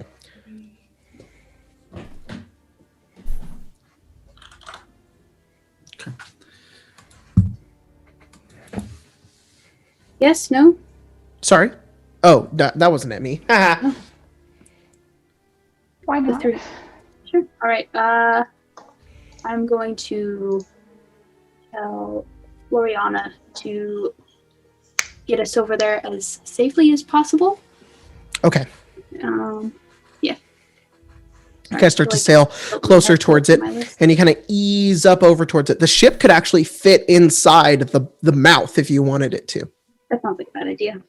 Okay, so you just kind of dock and then anchor right on the outside of it, and you see this enormous bone maw, teeth covered in barnacles, all in front of that make the entrance to this cave. And in the back, you can see what looks like stone, almost like something's been built into the back of this skull. It only goes like maybe 100 feet or so on into the inside. And the waves kind of lap up and push in and spray water up into the inside of this bone skull, and it goes everywhere. Ready, everyone? Is the tree coming? Stibbles Junior. Stibbles Junior, you're staying here. Stibbles Junior. You're staying here. I don't think you float at the moment. Backup in case something goes wrong. Stibbles. It's an incredibly important job. Junior. Stibbles Junior grabs onto Phelan's leathers. Stibbles Junior. Seems like he wants to come. Oh, this is exactly what I put my father through. Fine. He looks up at you with this face. Fine. You can come with us. Stibbles Junior. Too cute for your own good. No. Or Stibbles Junior Phelan. somehow becomes a blood hunter? A tree blood hunter? I don't know how that works. A sap hunter? Sap hunter, yes. Yeah, Leave on fire. So you guys head inside the rowboat. Who's going? Lamarcia, Lelia, Cardos, Kurt, Phelan, Stibbles Jr.? It would appear that way. Payson goes, good luck. You guys head off. Lamarcia, what are you wearing right now? My silks and corset, like I was Nice. wearing a few days ago. Cool. And are you armed, unarmed? I have a sword at my side. Cool. Who rows the rowboat? Yours goes. Certainly not. Lamarcia does it. Lamarcia grabs the oars and begins to row you guys over. And you guys kind of have to push, and you go upwards on the waves and go down. Cardos, this isn't helping at all. And you go up and then down, yeah, and then up, and then you get kind of towards the stone in the back of the maw as you guys sail your way in. It's this huge open cave, and every single anytime you say anything, it just echoes off these walls. You get over towards the stone, kind of I don't know, like the precipice, basically, and you get up right next to it, and you hit it. Clunk. Is there a way to like pull ourselves onto it, or? Yeah, you guys can get out pretty easily. There's just no real way to kind of anchor or hook the rowboat. Ooh, that's a problem. But to be honest, looking around, it's probably not going to go anywhere. It only has like the sides of the back of the teeth, and that's it. Okay. So like imagine if this thing had a tongue. That's the stone that you guys are currently on. Okay.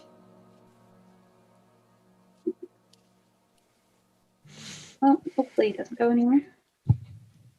Yeah. If you all know how to swim. I can swim. Looks at Lelia. All right, onward. Lelia. Kurt, you are feeling that magic pulsation get stronger and stronger as you make your way closer towards this place. And as you guys kind of step up and make your way over, you head inside this stone bit. And now what we're going to do, because I just realized that I forgot to make a token for Lamarcia, is we're not going to take a break. Instead, I'm going to, you guys have a conversation while you are boating your way over towards the skull. What do you talk about? Lilia, did you ever learn how to swim? No. Some. It's really, really cold of you, A little Phelan. bit now.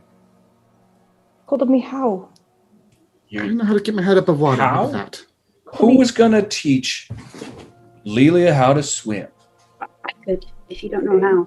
Do you remember how? No, Philip had started teaching me. Someone very specific was gonna do that, and here we are in the middle of an ocean with that person's sister, and Phelan's all, oh hey, remember that time you couldn't swim? Can you still not swim? We You like hit a wave and then go down. We were in the city for a few days.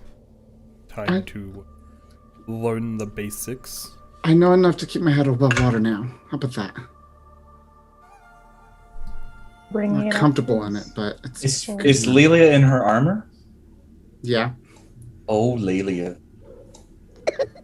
You know how to swim, but not with however many pounds Isn't it of plate mail? metal.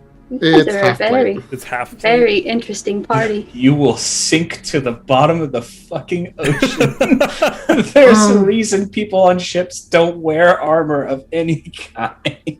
Well, then I sink to the bottom of the ocean. It's not the worst fate I've ever had to face. Oh, this is true. Oof. But are you like the magic detector?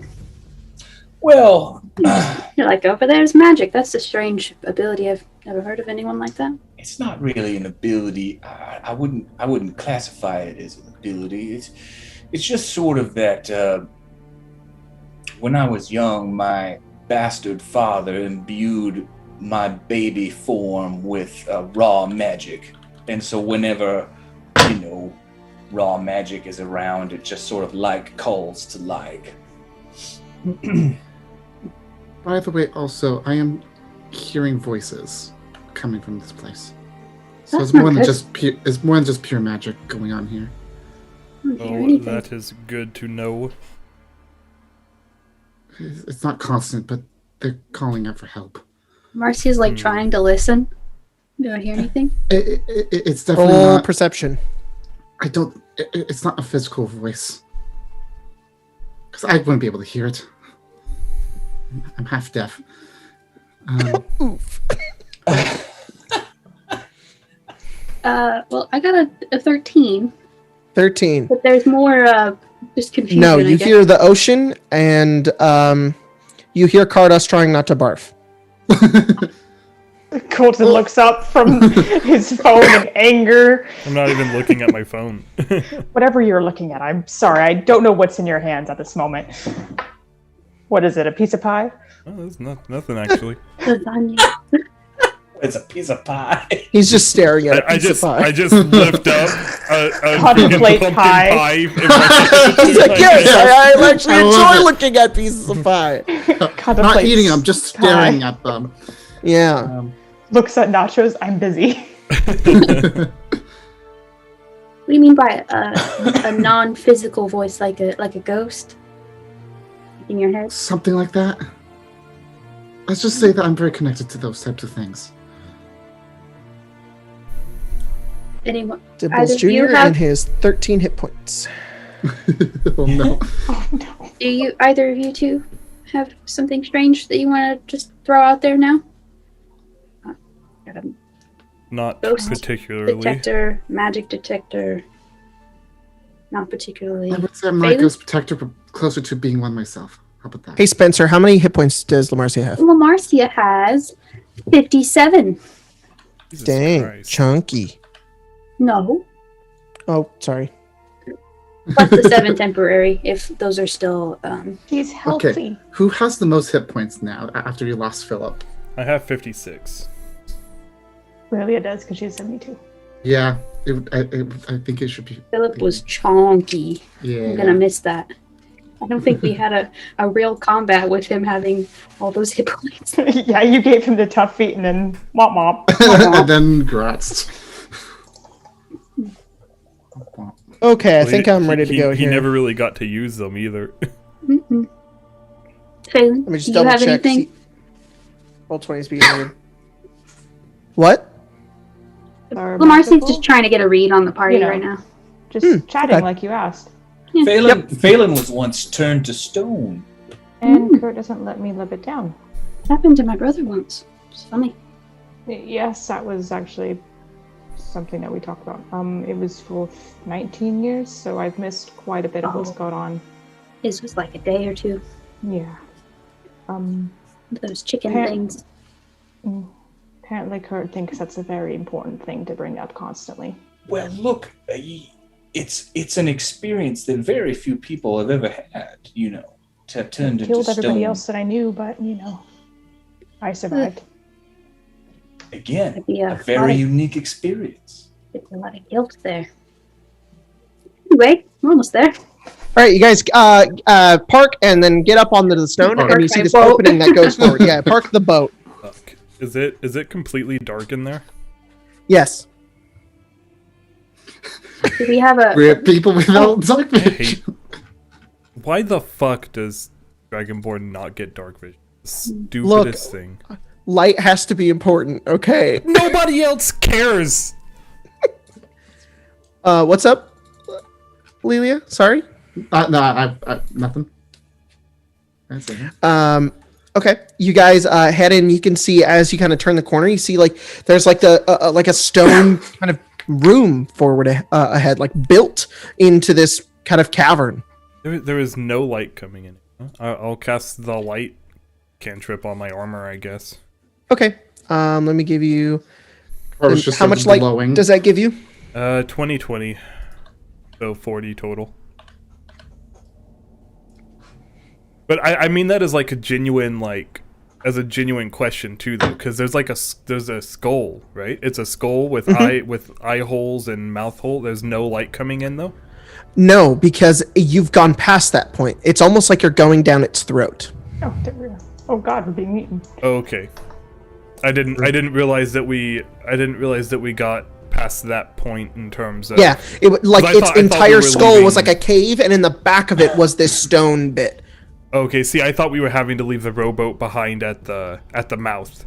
No. You guys went in the mouth, and there was like water spraying up in there as the waves went in, and it was echoing in there as well. And then when you went in and walked up on the thing, it's like you're in its throat now. Okay. And it's like a small cave that like goes back. Stibbles Junior. Oh God. All right, who's going first? I'm sorry, small one. I mean, I can go first, but I can only see as far as the light goes. I can go first. Right. I can see pretty far. Do you want me to go behind you and just, if I hear anything? Yeah, I will travel behind you. I know you also cannot see. Yep.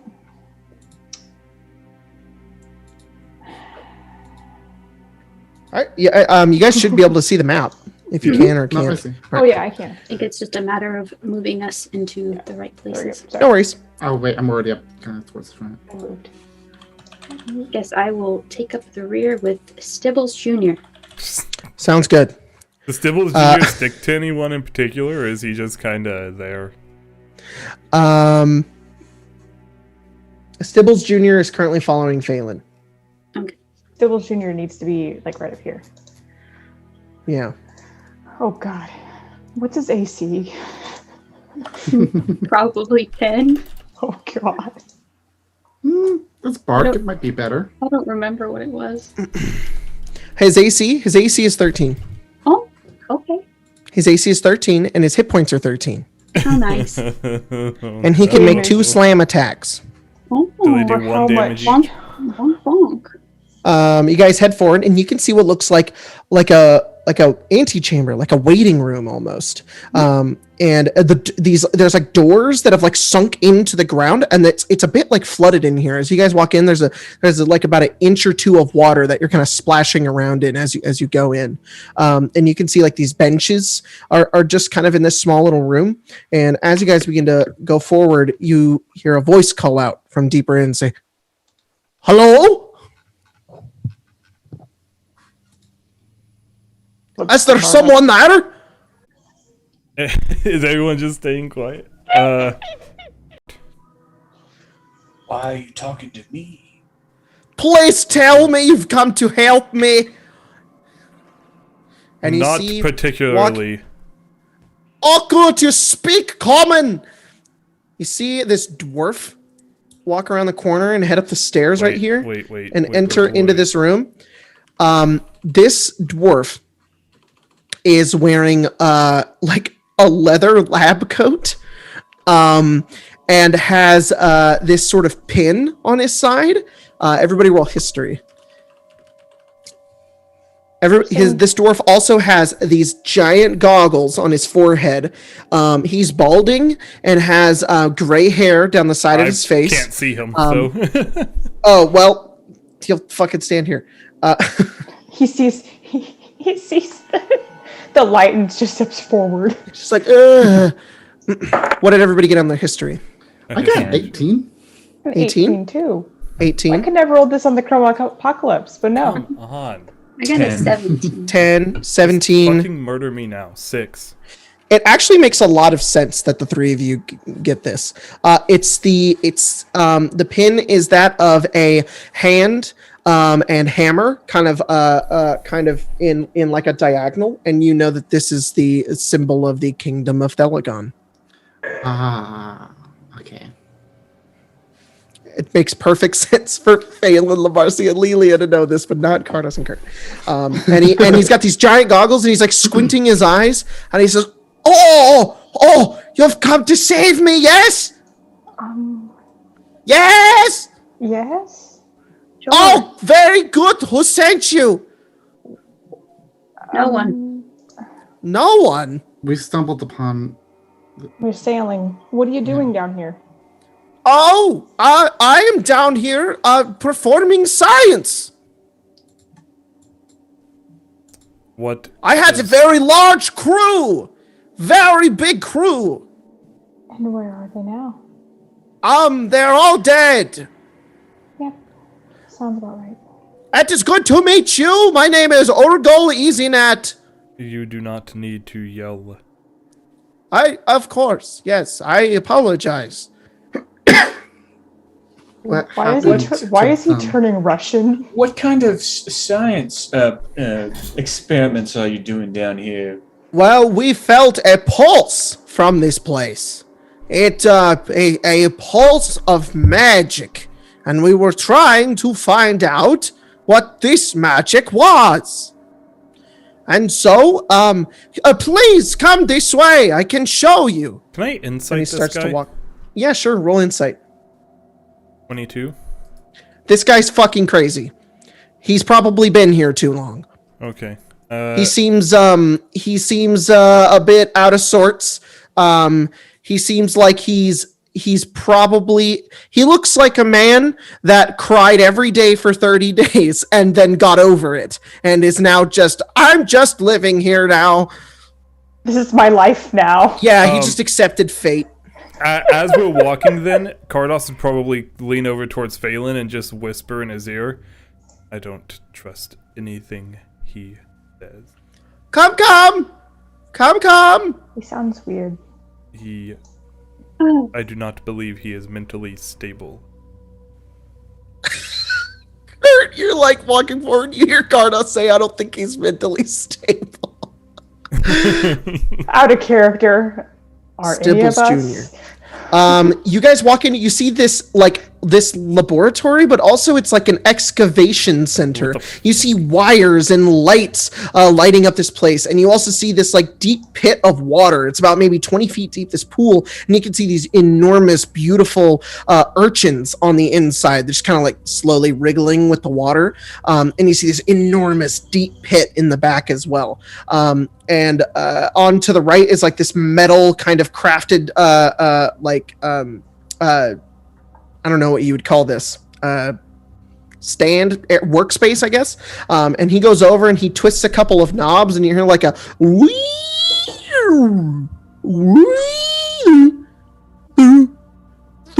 and he goes, something magical is down here.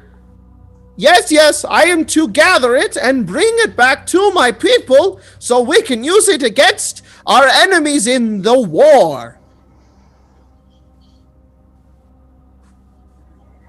But, they all went down into the pit and never came back. And I do not know how to sail a ship on my own. How did they get down into that pit? Well, they swam. Well, that was foolish. Well, at first it was like 3 or 4 different guys, and then those guys didn't come back, so 4 more guys went after them, and then they didn't come back, and then 4 more guys went after them, and then there was no one anymore. And I was left alone. Urgol was here by himself with no knowledge of how to pilot a ship. It's kind of a wonder you made it out to this island in the first place, isn't it? Yes, we're always scouting the Akithal Ocean for dangerous magical artifacts that we can use as weapons. And You see, we are at war. With Kinsova. that war over? Or is it still going? Are you asking me or are you asking... I'm asking you. Out of... Roll history. 19. No, that war's still going on. Okay. And it has for like the past 15 years.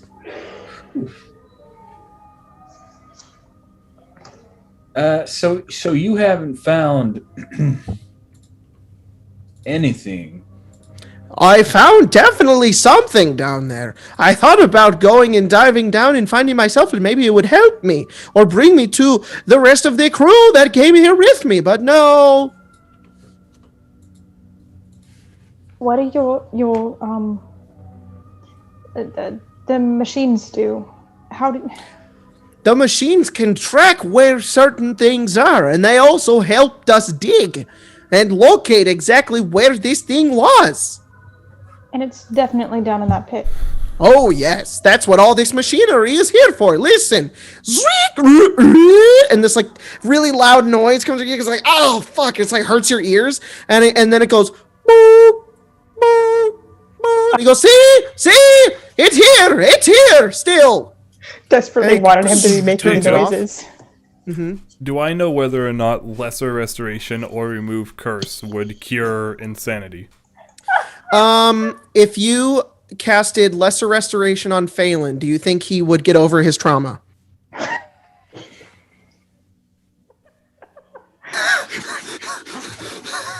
You need greater restoration I for that, bud. Yeah. It is not a matter of like magical or crazy insanity. Mm-hmm. He's just so far gone that he's just like He's not been magically made insane. He's just insane. Just insane. Yeah. This is normal. This is not advanced. Oh, and it's all insane. not like This the is bucket guy. The bucket guy was different, even though Cardos never met the bucket guy. But This is not advanced insane. It's just normal insane. Kurt gathers everyone around. yes, talks amongst yourselves. Look, Horseman zooming over. You guys can tell he's trying to listen, but he's failing. He's like, we could try and swim down there. And Kurt reaches into their bag and pulls out a potion of water breathing. I am covered. I can swim down there as long as I need to. Or at least make the trip down there. The trip coming back up would be iffy. And the rest of us can't, though. Right, well, the rest of us would have to rely on their natural abilities.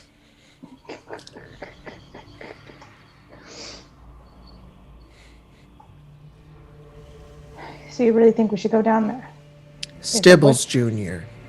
Not you, friend. You're going to stay Stay up here. here with the dwarf. Stibbles Junior. We need to keep an eye out on him. We're not sure if we can trust him. Junior, we need you to guard this man and make sure he doesn't try to stab us in our backs. Roll persuasion on Stibbles Junior. Because everyone else is trying to do it, can I roll with advantage? Okay. And by everybody else, you mean Phelan? Yeah, I guess.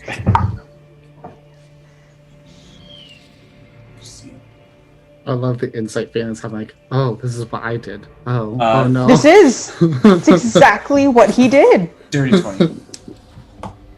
He goes, Stibbles Junior. Phelan just kind of pats him on the bush head.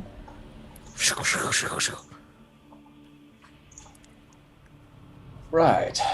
Stibbles Junior then looks around, and then he looks over at the giant sea urchin, and then he turns his head. Then he walks over here and stands on the edge and like balances himself. Hi. And he points at the sea urchin. And then the sea urchin like stops moving. No. And then Stibbles Jr. goes like this. No. And the sea urchin goes. And then he goes like this. And then Stibbles Jr. goes. And the sea urchin begins to dance as well. This thing over here? Yeah. Okay. It's like moving the water back and forth. And Stibbles Jr. like turns around and he like smiles at you like. And we're just in horror. Yes, that's pretty good, Stibbles Junior. Stibbles Jr. I am entertained. That means that thing moves, though. And has a bit of an intelligence. Well, it also means that our tree friend can overwhelm it.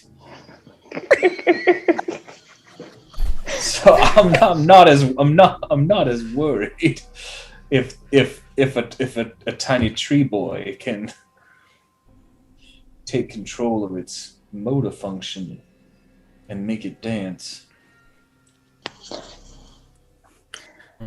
So Look we're around really like, gonna... wait, where's Lamarcia gone? I'm down here. Don't worry. Oh, and in case you guys didn't know, this is basically like a giant tank.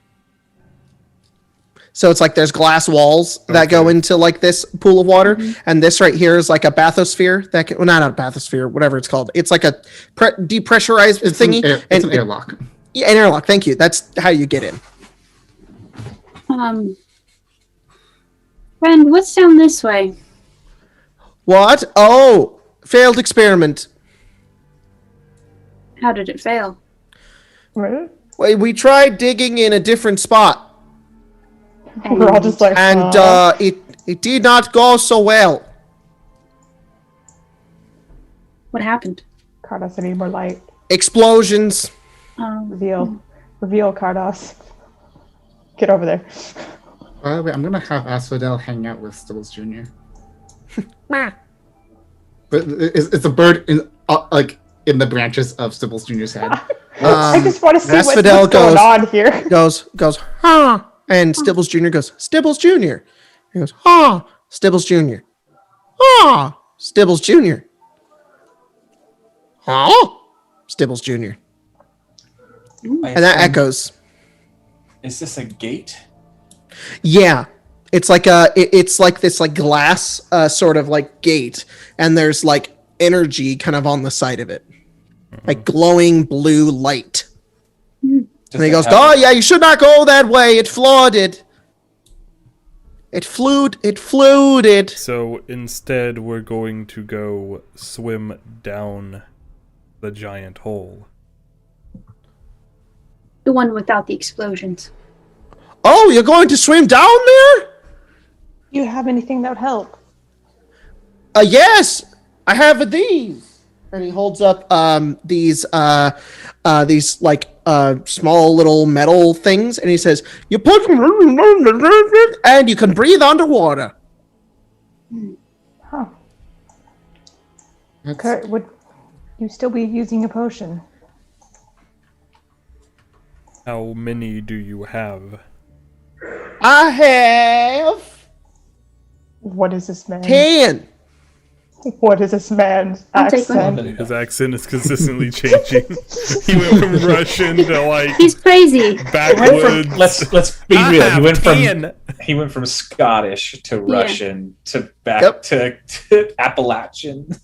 To a sweet southern belle. I'm from West Virginia.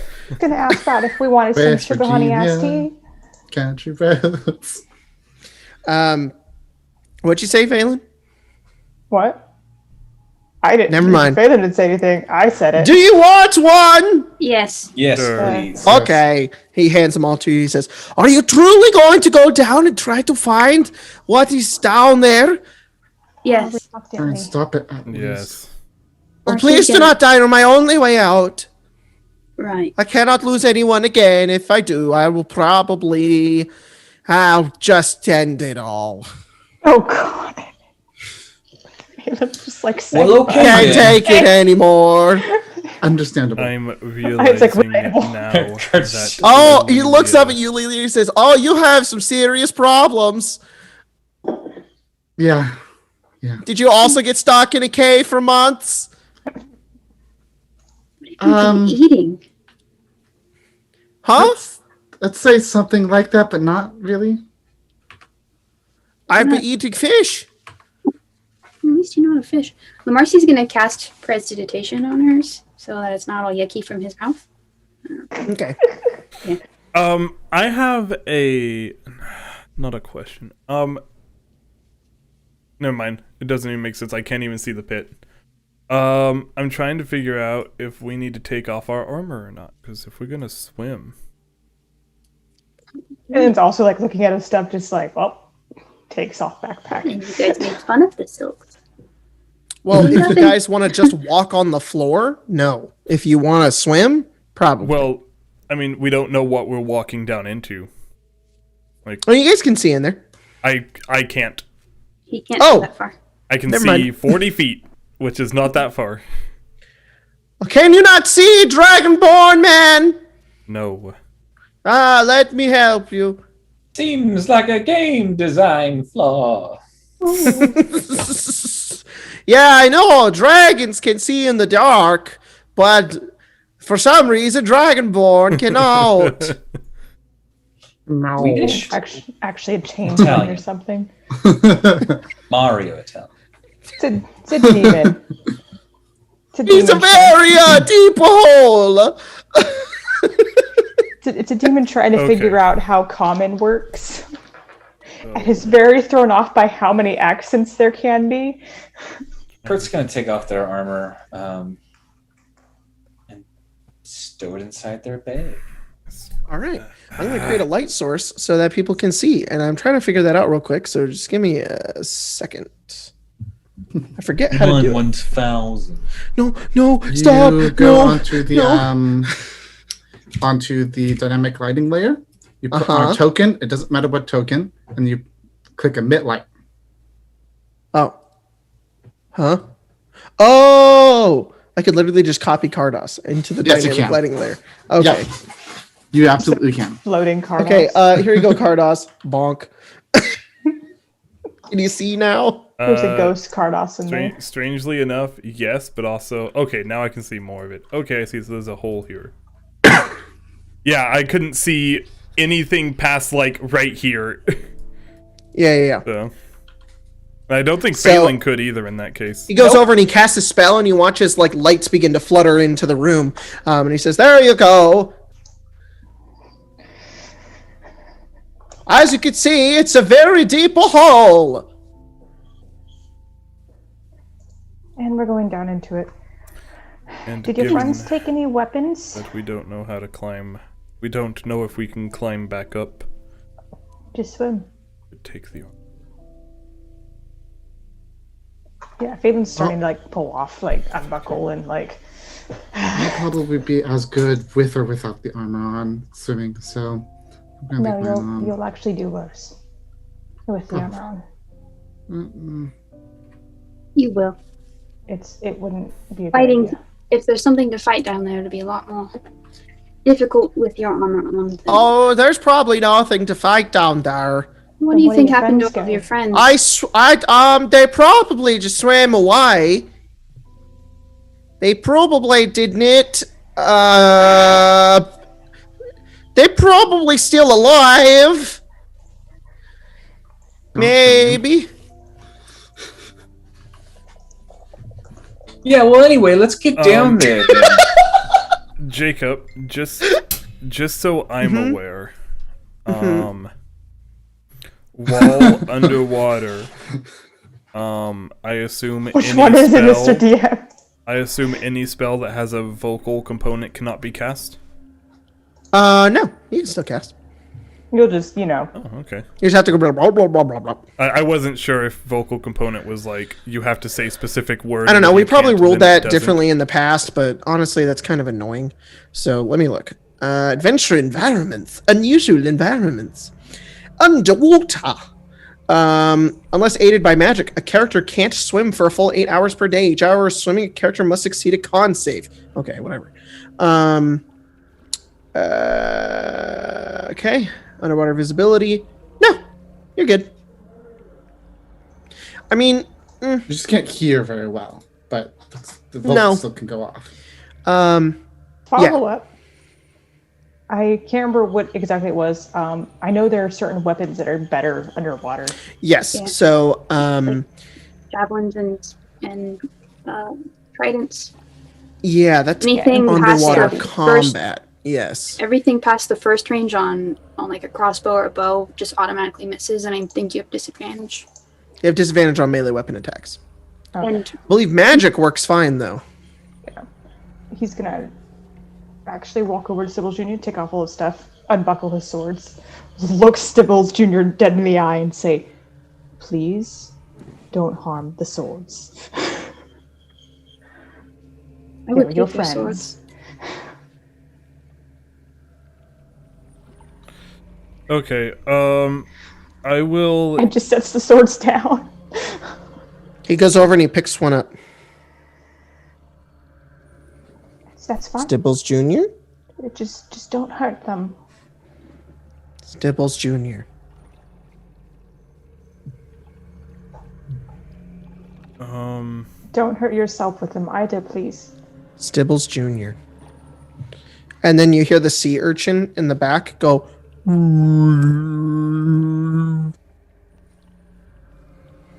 Okay, so... And Asphodel goes. Ah.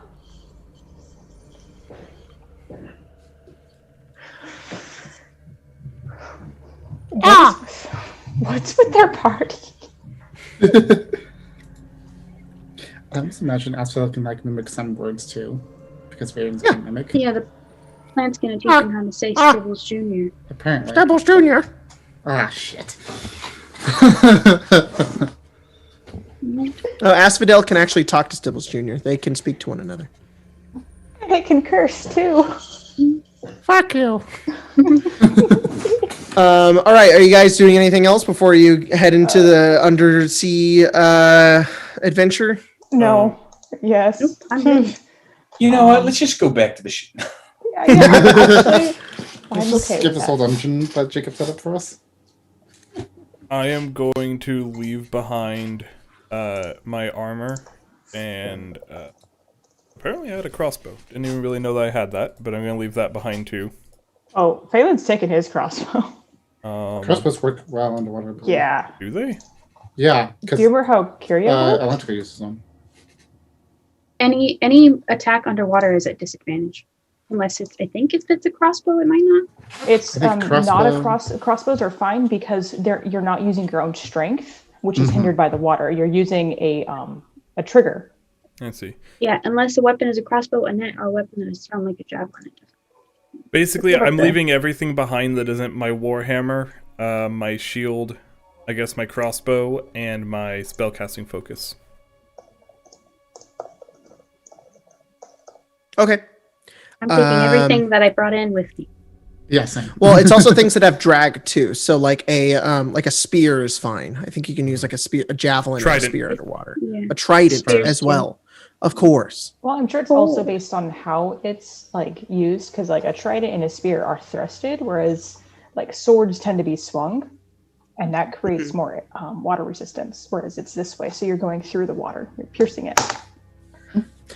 So you guys go forward, and he says, "Okay, everybody, step into the airlock." And he goes over and he begins to unseal it, and he opens it, and he says, "Don't worry, it's very cold." Fantastic. Fantastic. That's what I want. Clothes. Phelan's like me, and like maybe I should take off my shirt. I don't want this to get wet. Too late. Do you step? Okay, so you guys step in. You guys squeeze a little, but you can do it. And then he shuts it, and he says, "Okay, just remember to kung." I make sure that the breathing device is in my mouth. Yeah. All right, it's in your mouth. And then you guys watch as the room begins to slowly fill up with water, and it is very cold. It is bone chilling. And as it gets further and further up, you kind of like slowly get more and more used to it until it covers up your face. And then this door right here opens into this large cavern. You can see the sea urchins are sort of like moving along with the water, but this one is like moving very rapidly. And you can see in the window over here, Stibbles Junior is just like, and then he like looks at the window and he goes, and he goes, you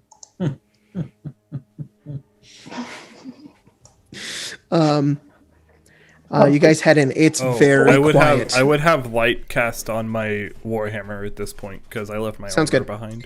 And you guys, it's so quiet. The only thing you can really hear is the movement of the water that you're moving through, and that echoing kind of just deep, like guttural sounds of this deep ocean over here. I'm sorry. It's stone over here, just letting outside. You know. You guys see also just this enormous hole that has been very clearly dug. It is not like a natural cave or hole at all. It has very clearly been dug, and it goes downwards into darkness. Except for Lelia and Lamarcia, you guys can see the bottom. Oh.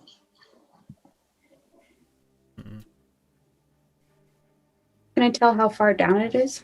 About 100 feet. It's like 100 feet down. Over here's. Okay, I guess that's only one to do. Just start trying to make our way down. All right, you guys head forward and leap into the great abyss. Lelia, this is very strange for you. It's like walking but slower, but also movement is weird, and you're like trying to push yourself forward and whatnot. It's very difficult, but I'm really just walking because I never took off my armor, so I'm just on the bottom. So I'm just walking. Yeah, I wouldn't have, but I'm kind of afraid of the prospect of trying to get back up. I know. I thought about that. Lelia didn't think about it though. No, Lelia thought about your armor, Lelia? Yes. Okay. As Lelia steps forward, she kind of you just begin to sink. Yep.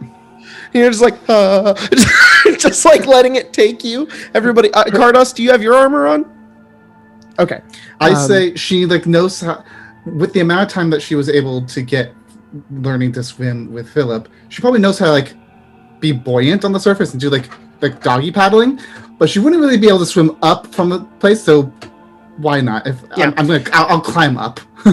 Lamarcia is pretty good at swimming. You're swimming pretty eloquently. Phelan, probably you as well. Kurt, your clothes are really wet. Where is Kurt? Kurt's on the outside still. Kurt, did you go in?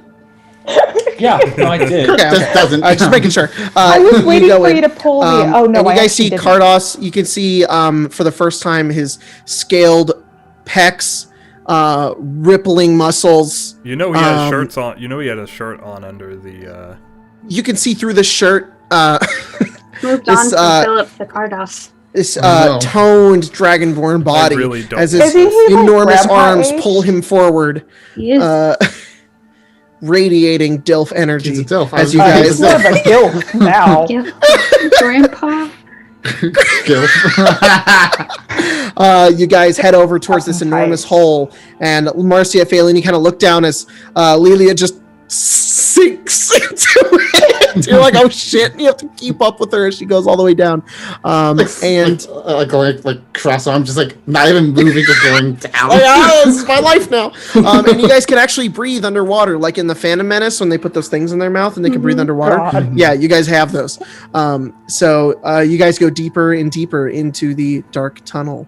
But that is where we're going to end tonight's game. Entering a hole.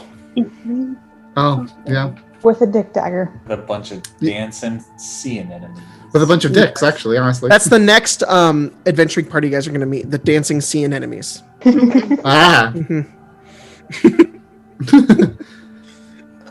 We got it. The sun babies are going to be so reoccurring that it's going to be a great Yes. Meme. I hope we're in the middle of nowhere. Eventually, Kurt, the real treasure Kurt will get at the end is to learn acceptance, and we'll get along with the sun baby. The friends we made along the way. We're going to be in the middle of nowhere in Kinzova, and just a dancing sun baby show up, just like, hey, what's up? And we're like, what? Or Kurt will murder them all. Who knows what'll happen My bet is that Kurt will find acceptance and fall in love with one of them, or all of them. The sun babies? It's enemies to lovers. Come on, classic trope. Oh, man.